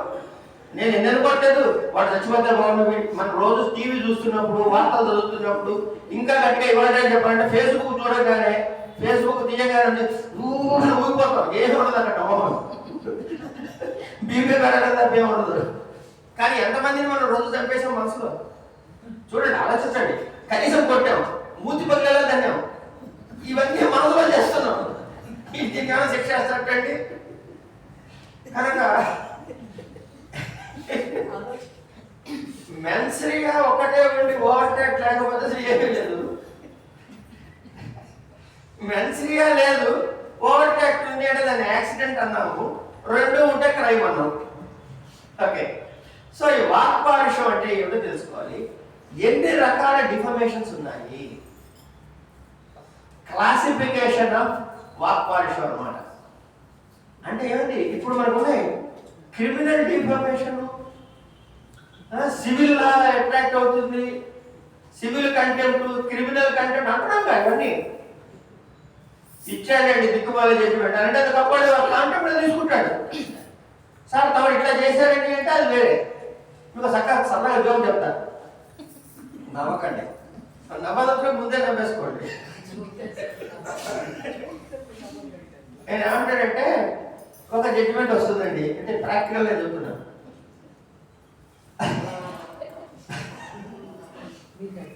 వచ్చి కోర్టులో ఒక జడ్జిమెంట్ వచ్చింది, అది మీకు అగైనెస్ట్ గా వచ్చింది, మీరు అప్పీల్ వేసారు అంతే కదండి. తర్వాత స్టెప్ అప్పీలే కదా. అప్పీల్ వేసిన తర్వాత అప్పీల్లో జడ్జి గారికి మీరు ఆర్గ్యుమెంట్ చెప్తూ ఉంటాడు. My learned friend went in error in this doing so అంటాడు. వాడు ఎర్రర్ చేస్తే లర్నెడ్ ఫ్రెండ్ అంటాడు చెప్పండి. My learned friend make this mistake అంటాడు. వాడు మిస్టేక్ చేస్తే లర్నెడ్ ఏమిటి అంతే కదా. ది ఆనరబుల్ జడ్జి వెంటనే మిస్టేక్ అంటాడు. తప్పు చేసుకోవాలి ఆనరబుల్ కదా. కానీ ఇవన్నీ చూసేది అది అనకపోతే మళ్ళీ కంటెంప్ట్ అవుతుంది. లైటర్ వేరు సరదాగా మరి ఇలా మొహం పెట్టి చెప్పకూడదు పాఠం. అప్పుడు లేకుండే ఇప్పుడు ఉంది, ఇప్పుడు లర్నెడ్ జడ్జ్ అనడానికి ఆలోచించాలి. అది వేరే విషయం, అది బుర్రను వాడు ఆలోచిస్తారు, లేని వాడికి ఏ ఇబ్బంది లేదు. So for that we require something somewhere. అందుకే చాలా మంది ఇంట్లో పెట్టేసి వస్తుంటారు బుర్రల్ని, తెచ్చుకోరు బయటికి, సేఫ్ పెట్టది. సరే, ఇప్పుడు ఈ డిఫర్మేషన్ కి పనిష్మెంట్ ఏమిటి? ఈ రకమైన డిఫర్మేషన్ కి పనిష్మెంట్ ఏమిటి అని కూడా చెప్పబడింది. ఇది అయిన తర్వాత ఒకవేళ వాడు ఆ తప్పు చేసిన వాడు, అయ్యో నేను ఏదో ఆవేశంలో ఉన్నా, ఆ రోజు పొద్దున్నే నేను టిఫిన్ చేయలేదు, దాంతో బీపీ టాబ్లెట్ వేసుకోలేదు, దాంతో నాకు బీపీ పెరిగింది, తిట్టా కానీ నేను తిట్టాలని లేదన్నాను అనుకోండి, వాడు క్షమించమని అడిగినట్టేగా. అప్పుడు వాడిని క్షమించవచ్చు, శిక్ష తగ్గించవచ్చు. So there are some procedures. ఇవన్నీ ఆర్బిట్రరీ, ఇష్టం వచ్చినట్టు చెయ్యకూడదు. కనుక ఏం చేయాలి? ఒక ప్రొసీజర్. అది ఎక్కడ చూడాలి? స్మృతిలో చూడాలి. వెళ్ళవయ్య యాజ్ఞవల్క్య స్మృతిలో చూడు, లేకపోతే పరాశర స్మృతిలో చూడు, లేకపోతే ఫలానా ఆ స్మృతిలో చూడు, ఈ స్మృతిలో ఎక్కడైనా చూడుకోండి. ఇది వాక్పారుష్యం అయిపోయింది. తర్వాత దండపారుష్యం అంటే అసాల్ట్. ఇప్పుడు మీరు ఒకసారి మనసులో ఐపీసీ తీయండి. ఒకవేళ మీ దగ్గర ఐపీసీ ఉంటే తీసి చూడండి, ఇంతకు మించి ఎక్కడైనా బ్రాంచ్ ఉందో చూడండి, ఏమి ఉండదు. ఇవి అప్పుడు చెప్పబడ్డాయి. వాటిని మనం we have structured in different pattern. అంటే ఏం లేదమ్మా, ఇది పరీక్షలో కాపీ కొట్టడం లాంటిది. ఎదురుకుండా సంతోష్ జోషి గారు రాస్తుంటాడు, నేను ఇట్లా చూసి రాసేస్తా, అదే వాక్యం రాస్తే కాపీ కొట్టాం అనుకుంటారు. అందుకని ఆయన రామాకీయుడు రావణ అంటే రావణ స్కీడు మీద రావణ నేను రాస్తాను, అంతే తేడా. So active voice passive voice చేయడమో, ప్యాసివ్ వాయిస్ యాక్టివ్ వాయిస్ చేయడమో, లేదా రామ తీసి కృష్ణ పెట్టి ఇక్కడ ఏమంటే రావణ తీసేసి కంస పెట్టి అయిపోయింది, నా వాక్యం వేరే వాక్యం అయిపోయింది. సో ఇది సరే. ఎసాల్ట్ వద్దాం. దండపారుషం అంటే ఎసాల్ట్, ఫిజికల్ అటాక్. అది ఎన్ని రకాలుగా జరగచ్చు? తన్నచ్చు, పొడవచ్చు, గుద్దచ్చు, ఎత్తి పడేయచ్చు, ఎంత డీప్ కొట్టచ్చు. చూసారా అనుభవం. కనుక ఇది మనకి నిర్ణయం చేయాలా వద్దా? ఈ దండపారుష్యం అంటే ఏమిటి, ఎన్ని రకాలు ఉన్నాయి, ఇవి చెప్పాలి. So you have to define it. దానికో సెక్షన్, డెఫినేషన్ తర్వాత క్లాసిఫికేషన్ ఆఫ్ ఇది. సో మనం ఏంటి క్రైమ్స్ అగైన్స్ట్ హ్యూమన్ బాడీ అని హెడ్డింగ్ పెడుతుంది, చాప్టర్ 4 అని మాట్లాడుతున్నాం. పెట్టామనుకోండి, దాని కింద రాస్తాడు physical attack with stick, with fire arm, without fire arm, grievous hurt, simple hurt, 100 classifications వచ్చాయి. ఈ డెఫినేషన్స్ అన్ని తీసుకుని ఈ క్లాసిఫికేషన్ ని చూసుకున్న తర్వాత దేనికి ఏ punishment. So what you should know. దండపారుషం అంటే తెలియాలి కదా, ఇవన్నీ చెప్పబడ్డాయి. నా తాత్పర్యం ఏంటి, ఇవన్నీ చెప్పబడ్డాయి కనుక దండపారుషం అంటే ఏంటి తెలియాలి, అది ఎన్ని రకాలు తెలియాలి, అది అయిన తర్వాత దానికి శిక్ష ఏం వేయాలో తెలియాలి. ఇది అయిన తర్వాత పాప సరే వీడిని తీసుకెళ్ళారే, వీడిని ఒక ఏడాది జైల్లో పడేలా అన్నాడు. తన్నులు తినడం వస్తే ఇప్పుడు తినాలి, తన్నులు పడదు. కారణం ఏదో ఉంది. వాడు రైట్ రాంగ్ అంటే వాడు రాంగ్ కాదు, వాడు రైట్. ఎందుకంటే వీడు తన్నులు తిన్నట్టు వీడు ఆల్రెడీ శిక్ష పడ్డది కాబట్టి. కనుక వాడికి కాంపెన్సేషన్ ఏమిటి, ఇది కూడా చెప్పబడింది. So how to fix A compensation, compensation ఎలా నిర్ణయం చేయాలి అన్నది కూడా స్మృతిలో స్పష్టముగా చెప్పబడి ఉన్నది. అయిపోయింది. అయిన తర్వాత కనుక వాడికి శిక్ష వేశారు. తర్వాత వీడికి ఇది కాకుండా ఇప్పుడు ఈ డబ్బులు ఎవరు కట్టాలి, వాడు కట్టించాలి, వాడికి డాక్టర్ ఖర్చులు అయినాయి, వాడి హాస్పిటల్లో ఉన్నాడు, ఇవన్నీ ఎవరి వాడి డబ్బులు కొట్టినవాడు ఇవ్వాలి. కొట్టిన వాడికి ఏం చేసావు, నువ్వు ఆల్రెడీ జైల్లో పెట్టావు. కనుక జైల్లో పెట్టాలని నేను డబ్బులు కట్ట అనొచ్చా అంటే ఏ సందర్భంలో దండం అంటే మన జైల్లో పెట్టడంతో పాటుగా వాడికి కాంపెన్సేషన్ పెనాల్టీ కూడా ఇప్పించవచ్చు అనేది స్పష్టముగా కండిషన్స్ తో సహా రాయబడింది. వీటికి ఐపీసీలో దేనితో కంపేర్ అవుతుంది మనం టేబుల్ వేసుకున్నట్లయితే ఐకేఎస్ = ఐపీఎస్ వచ్చేస్తుంది. మన అదృష్టం వాడు ఎవరైనా పిహెచ్డి సీట్ ఇచ్చారనుకోండి, ఇదే టేబుల్ అక్కడ పిల్లు కొట్టి ఇచ్చేస్తే పిహెచ్డి వచ్చేస్తుంది.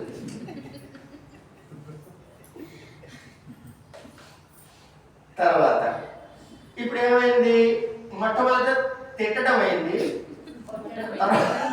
తర్వాత తన్నడం అయింది, ఇప్పుడేముంది తీసుకెళ్ళిపోవడం ఉంది. అంటే దొబ్బుకుపోవడం అంటారే, దొంగతనం, స్థేయం. దాన్ని స్థేయం అని పెట్టాం, మీరు ఇంగ్లీష్లో ఏమన్నా థెఫ్ట్ అంటారు. కనుక దీన్ని ఏమంటారు అంటే స్థేయం. అది ఇంకొక క్లాసిఫికేషన్ ఆఫ్ క్రైమ్. దొంగతనాలు ఎన్ని రకాలుగా ఉంటాయి, అసలు దొంగతనాలు కూడా రకాలు ఉంటాయి. అబ్బో ఓడి ఉన్నాయండి, కన్నం వేసి దొంగతనము, పైనుంచి రావడం దొంగతనము, స్ప్రే కొట్టి దొంగతనం, ఎన్ని రకాలు. మనం ఇప్పుడు 2 రోజులకు ఒకసారి కొత్త చట్టం తెచ్చుకుంటూ ఉంటాం. యాసిడ్ పోస్తే ఒక చట్టం, కళ్ళతో కొడితే ఒక చట్టం, గన్నుతో కలిస్తే ఒక చట్టం. ఉన్నాయేమో మనకి. ఇంకా ఇంకో చట్టం కావాలండి అంటాడు. ఎందుకు, ఆల్రెడీ ఉన్నాయి కదా, ఉన్న చట్టాల్లో వస్తున్నాయి. సరే, కనుక ఈ దొంగతనంలో మళ్ళీ గ్రెడేషన్స్ ఉన్నాయండి. ఇప్పుడు వాడు ఆకలేసింది, రొట్టె కొట్టు దొంగతనం చేశాడు, దొంగతనమేగా. లేదు నీ దగ్గర బాగా డబ్బు ఉంది, నాకు కావాల్సి వచ్చింది, దొంగతనమేగా. లేదు నిన్ను నష్టపరచాలని దొబ్బుపోయాను, అది దొంగతనమేగా. కనుక ఈ దొంగతనంలో ఎన్ని రకాల గ్రెడేషన్స్ ఉన్నాయి, ఇవన్నీ నేను స్మృతి నుంచి తీసుకునే చెప్తున్నానండి. ఇందులో చెబుతున్న ఏ అంశము కూడా లేటెస్ట్ చట్టాల్లోంచి కాదు.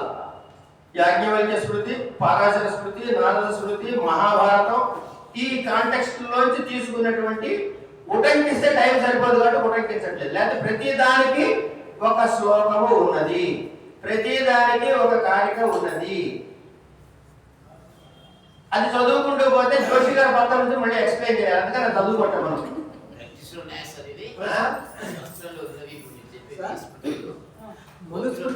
చివరిలో అడుగుతాం. Okay sir. ఈ ప్రశ్నలు చివరిలో పెట్టుకుందాం. కారణం ఎంతో తెలుసంటే చివరిలో ప్రశ్నలు పెట్టుకుంటారు. ఒకటి నేను చెప్పిన తర్వాత నా టైం అయిపోతే వెళ్ళిపోవచ్చు, ఏమీ చెప్పకుండా. ఇదే దండం సార్, ఇదే దండం. ఇక్కడ దండం లేదు, దండం నీ దండం ఉంది. అదే అడిగేవాడు మర్చిపోవచ్చు, లేకపోతే అడగవచ్చు. వాడు చాలా తెలివిగల వాడండి. ముందు చెప్పబోయే అంశం వాడికి డౌట్ రావచ్చు, క్వైట్ పాసిబుల్. వాడు చెప్పబోయే అంశం డౌట్ రావచ్చు, ఎందుకు రాకూడదు? They think ahead of time. And time అంటే ఇక్కడ మనం చెప్పుకునే టైం. ఎనివే కనుక క్లాసిఫికేషన్. ఇవన్నీ చేశారు దొంగతనం. అబ్బే బ్యాంక్ రాబరీ అంటే నా ఒక్కడి వల్ల కాదా ప్లీజ్ అని ఇంకో నలుగురు తీసుకెళ్తాం కదా. అంటే ఏమైంది అక్కడ? ఒకడు కాదు నలుగురు ఉన్నప్పుడు అంటే ఎయిడింగ్ ఎ థెఫ్ట్. ఎయిడింగ్ ఎ థెఫ్ట్. మరి వాడికి పనిష్మెంట్ ఏంటి? వాడు చేసినట్ట చెయ్యనట్ట చెప్పాడు శుభ్రంగా చేసినట్టే. అలా కాదండి వాడు చేసి వస్తే నేను మా ఇంట్లో దాచాను అంతే, నేను ఏం చేయలేదు వెళ్ళలే అంటాడు. వాడు తెచ్చి పెట్టాడు ఇంట్లో అంతే. తెచ్చిపెట్టి వాడు లోపల ఉండమన్నా చల్లేస్తుంటే పిచ్చి వాళ్ళకి. అందుకని అంటే ఏమైంది? అది హార్బరింగ్ ఆఫ్ కల్ప్రిట్స్.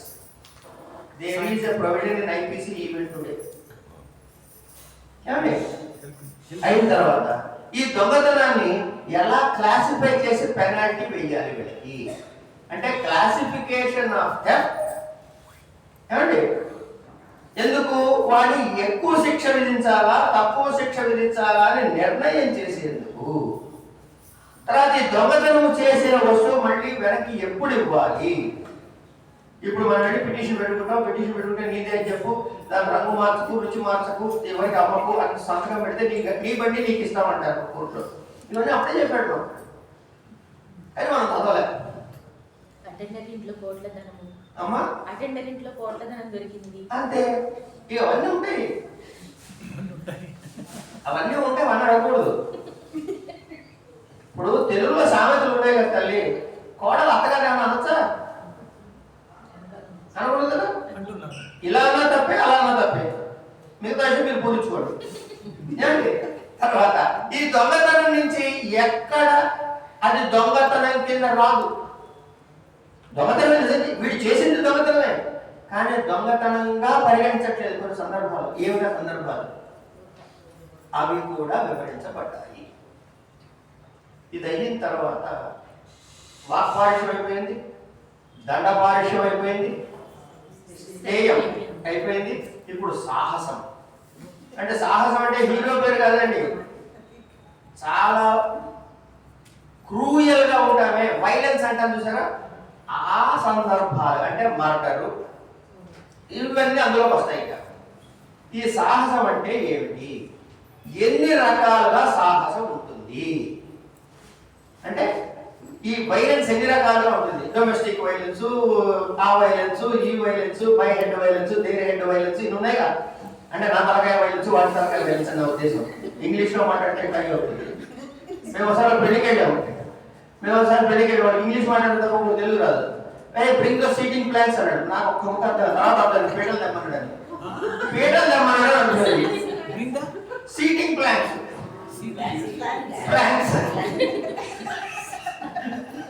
ఇది ఎప్పుడో 50-40 ఏళ్ళ క్రితం సంగతి ఇప్పుడు గుర్తొచ్చింది.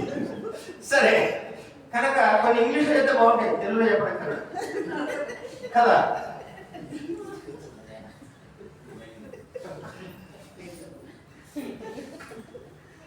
సరే ఈ సాహసం ఎన్ని రకాలు? ఇది అయిన తర్వాత వాడికి ఏం పనిష్మెంట్ ఇవ్వాలి? ఇంకోటి మనకి ఇప్పుడు సెక్షన్ పాతకాల చెప్తే సెక్షన్ 34 లేకపోతే సెక్షన్ ఇంకోటి ఏదో చెబుతారు. ఏంటది? వాడు చేసిన, వాడు ఎఫెక్ట్ చేస్తే అంటే వాడు ప్రోత్సహిస్తే, వాడు కామన్ ఆబ్జెక్ట్ కామన్ కాజ్ ఉంటే అంటే వాడు కూడా అందులో పాల్గొపోయినా అందులో బుర్ర పెడితే, ఇట్లా రకరకాల కండిషన్ వాడు ఆ శిక్షే చేసినట్టు అని అంటున్నారా లేదా? కాన్స్పిరసీ అబెట్మెంట్, ఈ పేరు పెట్టాం కదా. ఇవన్నీ ఏం చెప్తున్నాడు ఇక్కడ అంటే, ఎవరు ఒకే దానిలో కలిసి పాల్గొన్నట్లయితే ఏం చెయ్యాలి అనే విషయం మీద చెప్పారు. గురుగారు రండి.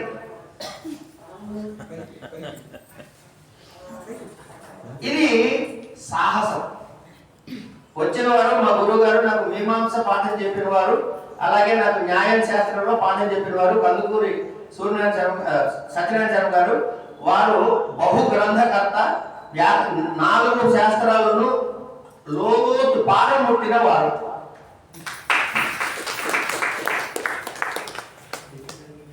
ఏమండి? అయిన తర్వాత ఈ మరి వైలెన్స్ సాహసంలో మనుషుల్ని చంపితే మారణం కూడా రావాలిగా. మరి అప్పుడు ఏం చేయాలి? వీడిని ఏం చేయాలి? ఉంచాలా? జైల్లో పెట్టాలా? సాలిటరీ కన్ఫైన్మెంట్ అని పేరు విన్నారు కదా, ఒంటిగా పెట్టు. అట్లా వీడిని ఎక్కడైనా పెట్టాలా? వీడికి ఏ పెనాల్టీ వేయాలి? ఏ ఏ సందర్భాల్లో పెనాల్టీ తగ్గించవచ్చు? ఇంతవరకు వచ్చిన తర్వాత అసలు చెప్పలేదు ఏంటంటే అనుకోకండి, రైట్ ఆఫ్ సెల్ఫ్ డిఫెన్స్ కింద చెప్పాడా? ఇది రైట్ ఆఫ్ సెల్ఫ్ డిఫెన్స్ అంటే అది ఆత్మరక్షణ కోసం. ఇప్పుడు చెప్పలేదు, అది అప్పుడు చెప్పాడు. మా యాజ్ఞవల్కుడు అంకుల్ చెప్పాడు. మన అంకులే ఆయన, ఎందుకంటే మనంతా వసలే కుటుంబం, ఎవరికైనా కూడా మన అంకులు అనొచ్చు. అసలు అంకులని ఎందుకంటే తెలుసా మీకు? వాడు మనకు అనుకూలుడు కాబట్టి. అనుకూలుడు అయిన వాడు కూడా అంకులు అయ్యాడు. ఆయన ఏం చెప్పినా అంతే అనుకుంటే ఆన్ చేయండి. సరే, అయితే ఇంతకీ సెల్ఫ్ డిఫెన్స్ తీసుకున్నప్పుడు ఏ ఏ సందర్భాల్లో అది తీసుకునే హక్కు వాడికి ఉన్నది? ప్రతి వాడు పొడిచేసి నేను ఆపరేషన్ కోసం పొడిచాను అనొచ్చుగా. కనుక అది ఎలా దాన్ని నిర్ణయం చేయాలి, దాన్ని నిర్ణయం చేసే విధానాలు ఏమిటి, ఇవన్నీ కూడా వివరంగా చెప్పబడుతుంది. తర్వాత ఇదే కనుక ఆ సెల్ఫ్ డిఫెన్స్ ప్లీ ఆడవాళ్ళు కానీ, దుర్బలులు కానీ, పిల్లలు కానీ తీసుకున్నప్పుడు ఎట్లా ఉంటుంది అంటే, ఇప్పుడు ఆడవాళ్ళకి ప్రత్యేకమైన స్థానంలో వాళ్ళకి కావలసిన సంరక్షణని వాళ్ళ పరిస్థితులను అనుగుణంగా ఉన్నట్టుందా లేదా? మరి ఎందుకండి అందరూ అలా పెడతారు? ఇప్పుడు కాబట్టి ఆడవాళ్ళకి స్పెషల్గా ఇస్తున్నారు, అప్పుడు ఏమీ లేవనంటే తప్పే కాబట్టి. అంటే ఎందుకన్నా అనమాట, అజ్ఞాన జన్యము, ఇగ్నరెన్స్ ఆఫ్ లా కదా. అది అయిన తర్వాత స్త్రీ సంగ్రహణం ఇంకొక హెడ్డింగ్. అంటే ఏం లేదండి, అడల్టరీ అండ్ రేప్ ఇవాళ ఉన్నాక సెక్షన్స్ అప్పుడే చెప్పాడు. ఇది ఏమిటి, దీని పనిష్మెంట్ అంటే దీన్ని చాలా ఎక్కువ పనిష్మెంట్ చెప్పారండి. అడల్టరీ అండ్ రేప్, స్త్రీ సంగ్రహణం. తర్వాత ఇది చేయటంలో ఉన్నటువంటి మోటివ్స్, తర్వాత వాళ్ళు ఇద్దరు అనుకుని చేశారా, అనుకోకుండా జరిగింది, ఇవన్నీ నిర్ణయం చేయబడ్డాయి. ఇప్పుడు ఏవైతే మీరు ఇంగ్లీష్లో అంటారు కదా, ఏమంటారు, కన్సెన్సస్, కలిసి చేసే తిరిగి అంటారే, అదైతే ఏమిటి? ఇది కాకపోతే ఇవన్నీ అటు ఇటు ఇవన్నీ అయిపోయిన తర్వాత ఇంకొకటి చెప్పారండి. ఏంటంటే ఆబ్వియస్లీ ఒకవేళ అక్కడ ఎక్కడైనా తప్పించుకుందనుకోండి, మన దగ్గర తప్పించుకోలేదు. ప్రకీర్ణ విషయా, మిస్లేనియస్ మ్యాటర్స్, అంటే ఏది వదిలేసినా ఇందులో తెచ్చుకోవచ్చు. సో వాడు తప్పించుకునే అవకాశం మాత్రం లేదు. ఇందులో కలిసి ఇందులో వస్తారా అని చెప్పి తీసుకొస్తాడు అన్నమాట. ఈ ప్రకీర్ణ విషయాల్లో ఏం చెప్పాడు, ఇది ఒకసారి మనం చూసుకోవాల్సిన విషయం అండి. చాలా ముఖ్యమైన విషయం. సరదాగా అవి గారి ఇందులో అన్నాం కానీ అది కాదు. మన బాధ్యత సమాజం మీద ఏముంది, అది నువ్వు తప్పితే నేనేం చేయాలి. కనుక సమాజము ఎడల సామాన్యుడికి ఉన్న బాధ్యతని అది తప్పి చేరిస్తే వాణ్ణి ఎలా శిక్షించాలి, వాడు దేశ ద్రోహానికి పాల్పడితే ఎలా శిక్షించాలి, ఆ నేరాలు ఏ ఏ రకాలైన నేరాలు, ఒక న్యాయ వ్యవస్థ సవ్యముగా నడవకుండా ఉండేందుకు అడ్డు పెట్టడాన్ని ఏ విధంగా చూడాలి, తర్వాత పబ్లిక్ సర్వెంట్స్ అంటే గవర్నమెంట్ ఎంప్లాయీస్, వాళ్ళు తప్పులు చేస్తే వాళ్ళకి ఏ శిక్షలు విధించాలి, ఎలాంటి తప్పులు చేయగలరు వాళ్ళు, ఇవన్నీ మనకి చెప్పారండి. అంచేత ఎవరైనా తప్పు చేయదలుచుకుంటే పుస్తకాలు చదువుకుంటే హాయిగా అన్ని రకాల తప్పులు తెలుస్తాయి. చెయ్యాలంటే చేయకూడదు కూడా తెలుస్తాయి అని ఎవరో చెప్పారు. సరే, అది గురుగారు పాఠం, నేను చెప్పకూడదు. ఇప్పుడు అయిన తర్వాత మన చుట్టూ ఉన్న సమాజంలో ఆరోగ్యానికి హానికరమైన చర్యలు, చెత్తంతా తెచ్చి రోడ్డు సెంటర్లో పాడేయటం, రోడ్డు మీద అడ్డంగా తాగి పడిపోవటాలు, ఇవన్నీ. తర్వాత శానిటేషన్కి కానీ, పారిశుద్ధ్యం, ఆరోగ్యానికి కానీ, తర్వాత ఇది అది లేకుండా ఉండేటటువంటి అసహజమైనటువంటి తప్పులు, అన్యాచురల్ అఫెన్సెస్ అంటున్నాం. దీనికి కూడా సెక్షన్ ఉంది, ఇప్పుడు అప్పటి నుంచి ఉంది. తర్వాత గోవధ, తర్వాత సమాజానికి చెందిన ఆస్తులని గనక డిస్ట్రాయ్ చేస్తే, పాడు చేస్తే ఏమిటి, ఇవన్నీ చక్కగా చెప్పబడినాయి. గోవధకి ఇందులో ఉందండి లేదు అనకండి. మీకు ఒక జడ్జి గారు అవన్నీ ఏరు రాసి ఒక జడ్జిమెంట్ హైకోర్టు, తెలంగాణ హైకోర్టులో ఇచ్చారు కూడా. అది రిపోర్ట్ కూడా అయింది, నాకు గుర్తులేదు. పేరు గుర్తుంది, ఇచ్చిన జడ్జి గారి పేరు గుర్తుంది, ఇచ్చిన సందర్భం గుర్తుంది, కానీ పబ్లిక్ లో చెప్పకూడదు నేను అది చెప్పట్లేదు. అహం జానామి కింద నా వదామి. ఇక్కడ వరకు అయిపోయిందండి. ఇప్పుడు మనం ఎక్కడి నుంచి వచ్చామండి? అబ్బో మా తాత అన్నాడంటే ఏన్షియంట్ ఏజ్ నుంచి వచ్చాము. ఇంకా ప్రజెంట్ మధ్యలో ఉంది, నడిమిట్లో ఒకటి ఉంది, దాన్ని మిడివల్ ఏజ్ అంటారు. ఈ మిడివల్ పీరియడ్ లో ఎట్లా జరిగింది చట్టం? అప్పుడు ఏం చేశారంటే, ఇక్కడ అందరూ పెద్దవాళ్ళు ఉన్నారు కానీ మీకు బాగా తెలుస్తుంది. ఒక చిన్న ఉదాహరణ చెబితే, ఇక్కడ బీకాం చదువుకున్న ఎవరు ఉన్నారా? ఉన్నారు కదా. మీ కాలంలో జేఆర్ బ్యాటిల్ బాయ్, లేకపోతే ఎంసీ శుక్లా అండ్ గ్రేవల్, ఇవి చదువుకున్నారు అంతే. కానీ తర్వాత కాలంలో ఏం చేశారంటే అండి, ఒక పెద్ద మనిషి పుట్టాడు. ఆయన ఏం చేశాడు, వీళ్ళు చాలా కష్టంగా ఉంది, అందుకని పాత ఉస్మానియా యూనివర్సిటీలో ఉన్న పాత పేపర్లన్నీ ఏడుకొచ్చి దాన్ని సబ్జెక్ట్ వైజ్గా విడగొట్టి, అంటే దూదేకులు సారి పనిచేశాడు అనమాట, విడగొట్టి అందులో మళ్ళీ ఇది కఠినమైంది, ఇది సులభమైంది అని గ్రేడేషన్ చేసి అన్ని కలిపి పుస్తకం కుట్టాడు. ఇప్పుడు ఈ పుస్తకం ఏమిటి? ఓల్డ్ క్వశ్చన్ పేపర్స్, అంతే కదా? అవునా కదా, చెప్పండి. అంతే. నెక్స్ట్ ఇయర్ ఏం చేశాడు, దీని ముందు కొన్ని ప్రోఫార్మాలు పెట్టాడు. ప్రోఫార్మా ఇప్పుడు అది టెక్స్ట్ బుక్. ఇప్పుడు అది టెక్స్ట్ బుక్, అదే చదువుతారు, ఇంకోటి చదవడు. శుక్లాయుడు గ్రేవల్ లేదు, బ్యాటిల్ బాయ్ ఎప్పుడో పోయాడు. కనుక అట్లా ఈ శృతుల్లో స్మృతుల్లో చెప్పినవన్నీ కూడా తర్వాతి కాలంలో మనకి అర్థం అయ్యే భాషలోకి అనువదించి, అంటే చెప్పబడింది మార్చలే, ఉన్నది మళ్ళీ చెప్పాడు. అనువదించుట, వెనకాల చెప్పుట, అనుసరించుటలాగా అనమాట. ఏమండి, అది ఏం చేశాడు, ఇంకొక పుస్తకం పెట్టాడు, దాని పేరు దండ వివేక. దండ వివేక వర్ధమాన ఉపాధ్యాయులు అని ఆయన రాశాడు. ఎవరు రాశారు? వర్ధమాన ఉపాధ్యాయులు. మీకు ఈ బుక్ లైబ్రరీలో ఉందండి. అసలు దండ అంటే ఈ పనిష్మెంట్ ఎందుకు చెయ్యాలి అనేది దండ ప్రశంస అనే హెడ్ కింద చెప్పాడు. అయిన తర్వాత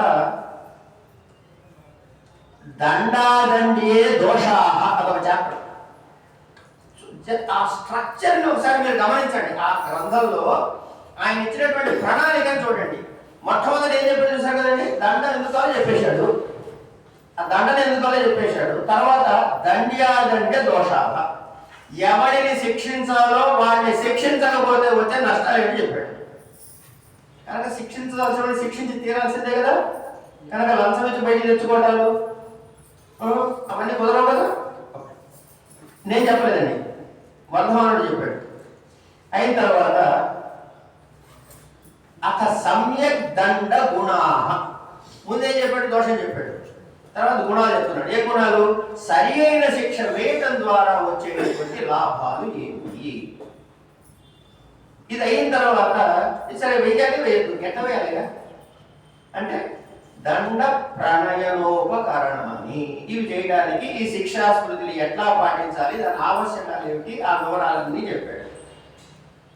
అయిపోయింది. ఎవరు చేయాలి పని? ఓ జడ్జి గారు చేయాలి. కనుక సభ్యోపదేశ, వాళ్ళు దోష నిర్ణయం చేసేటప్పుడు వారి బాధ్యతలు ఏమిటి, వారు చేయాల్సిన వివరాలు ఏమిటి, ఇవన్నీ చెప్పాడు. అయిన తర్వాత దండ భేదాః, ఇందులో ఎన్ని రకాల భేదాలు ఉన్నాయి అంటే గ్రేడేషన్ ఆఫ్ పనిష్మెంట్. దండన అంటే పనిష్మెంట్. కనుక ఒకవేళ వాడికి ధన దండన ఇస్తున్నారు అనుకోండి, అంటే ఫైనాన్షియల్ గా ఎట్లా ఫిక్స్ చేయాలి ఆ ఫైన్? నాన్నలకు 1000 రూపాయలు చేసుకోవాలా, ఇలా చేసామంటే 1,00,000 కట్టాలా, వాట్ ఎవర్. ఇప్పుడు మెడికల్ నెగ్లిజెన్స్ ఉందండి, దానికి ఏదో 5 లక్షలు వేస్తాడు. ఎందుకు వేసామంటే వాడికి ఏదో కారణాలు ఉంటాయి, కానీ ఈ కారణం చెప్పాలి కదా. కానీ ఇది ఎట్లా గ్రేడేషన్ చేయాలి, ఏం వేయాలి? దండ నిమిత్తాన్ని, ఈ పనిష్మెంట్స్ వేసేటటువంటి ఏ ఏ కండిషన్స్ లో వేయాలి, ఏ ఏ కండిషన్స్ లో వేయకూడదు. దండ ఆపకర్ష, మీరు తగ్గించడం ఎట్లా, ఇవన్నీ. తర్వాత దండ పరినిష్ట, అంటే ఏ ఏ విషయాలని పరిగణలోకి తీసుకుని దండన విధించాలి అని చెప్పేసి దండ పరినిష్ట అనే హెడ్డింగ్ కింద ఇచ్చాడు. అత మనుష్య మారణ దండ చేసేటమే. ఇది ఎట్లా? ఇట్లా అనేక విషయాలు చెప్పి స్టే దండ అంటే ఏమిటి, ఎవరో ఎట్లా చేయాలి, ఈ వివరాలన్నీ చెప్పుకుంటూ వచ్చేటువంటి అనేక విషయాలని మనకి శృతి స్మృతి పురాణాలలో చెప్పబడి ఉన్నది. వాటిని సమన్వయం చేసుకుంటూ చదువుకోవాలి. ఏమంటే మీరు అన్నీ చెప్పారు, బాగానే ఉంది, వేదంలో ఏం లేదు, అవి ఏవో ఉన్నాయి కదండి, అది ప్రమాణం ఎలా అవుతుంది? అది కదా క్వశ్చన్ మనకి. ధర్మంగా ఉండాలంటే ఏం చేయాలి ముందు అంటే అక్కడ చెప్పబడింది సత్యం వద ధర్మం చర, అదే కదా బేసిక్ కాంటాక్ట్. ఇప్పుడు మనం జ్యూరిస్ ప్రూడెన్స్ అని ఏదైతే చెబుతున్నామో, దాని నుంచి తీసుకుని ఏదైతే యాక్ట్ చేస్తున్నామో, ఇవన్నీ కూడా 1 by 1 బేసిక్ ప్రిమైజ్ అక్కడే ఉంది. అది చేయడం ద్వారా వచ్చే లాభ నష్టాలు అక్కడ ఏం చేయాలో కూడా చెప్పారు, శిక్షలు కూడా చెప్పబడి. అయితే ఒక ముఖ్యమైన విషయాన్ని మనం మనసులో పెట్టుకోవాల్సింది ఏంటంటే అండి, చాలా ముఖ్యమైన విషయం. మీరు ఎవరికైనా సరే అన్నం తింటున్నాం కదా, మనం అన్నం తింటాం కదండి. ఏం తిన్నామయ్యా అంటే ఏమంటారు మీరు? అన్నం తిన్నామంటారు. ఎవరైనా అన్నంలో కూర కలుపుతున్నాను, అన్నంలో పప్పు కలుపుతున్నాను, అన్నంలో పచ్చడి కలుపుతున్నాను, ఎవరైనా అన్నాడండి ఇప్పటిదాకా? మీకు ఎక్కడ తెలియదు, ఎవరైనా తగలేదు, అన్నం తింటున్నాడు. అట్లాగే కానీ ఆ అన్నంతో పాటు కూర ఉంది, ఉప్పు ఉంది, పచ్చడి ఉంది, చారు ఉంది, అన్నీ ఉన్నాయి. అలాగే వేదంలో మిగతావన్నీ చెబుతూ కూడా మానవ సమాజానికి కావాల్సిన ధర్మము, శిక్ష అన్నీ ఉన్నాయి, లేదని కాదు. కాకపోతే ధర్మాన్ని, శాస్త్రాన్ని, బాధ్యతల్ని, మంత్రాన్ని, అంటే లౌకికము పారలౌకికము అన్ని కలిపి ఒకటి పోగేసి కుట్టడంతో అది వేరు, ఇది కాండము అనుకుంటున్నాం. అన్నీ అక్కడ ఉన్నాయి, ఇక్కడ ఉన్నాయి, అక్కడి నుంచే తెచ్చుకున్నాం. అందుకనే స్మృతులు వచ్చాయి. స్మృతుల్లో కాన్ఫ్లిక్ట్ వస్తే ఏం చేయాలి చెప్పుకున్నాం. దాన్ని మళ్ళీ చెప్పక్కర్లే. అది ఎప్పుడు చెప్పాలి తెలుసా? మళ్ళీ టైం అయిపోతుంది, కానీ టైం కాలేదు, కానీ ఇంకా చెప్పాల్సింది అయిపోతే అప్పుడు చెప్పాలి. ఇప్పుడు ఇంకా మనం చెప్పుకోవాల్సింది చాలా ఉంది కాబట్టి ఇప్పుడు ఏం చెప్పాలి? ఈ చెప్పిన థియరీస్ ని ఇంగ్లీష్ లో ఏమన్నారయ్యా అంటే, ఏమండి రకరకాల పేర్లు పెట్టారు.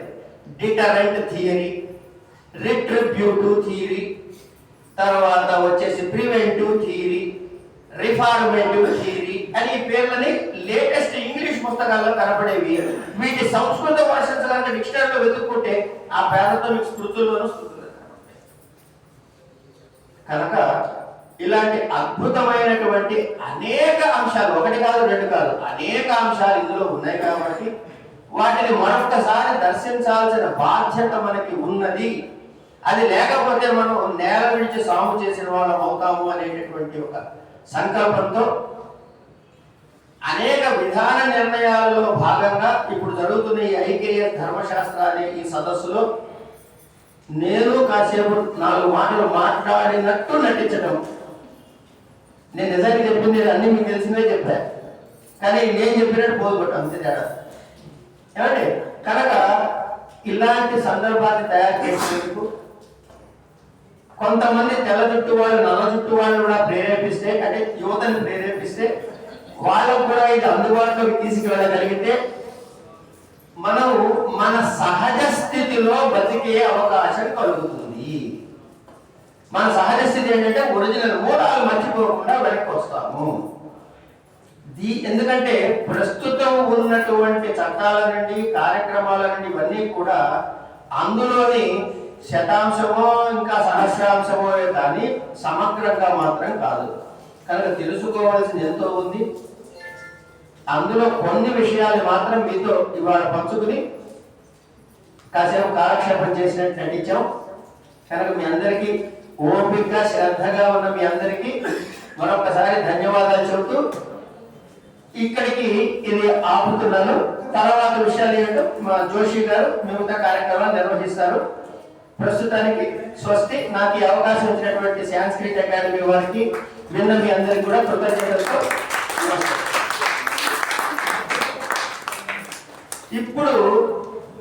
ఇప్పుడు నా డైలాగ్ వినండి.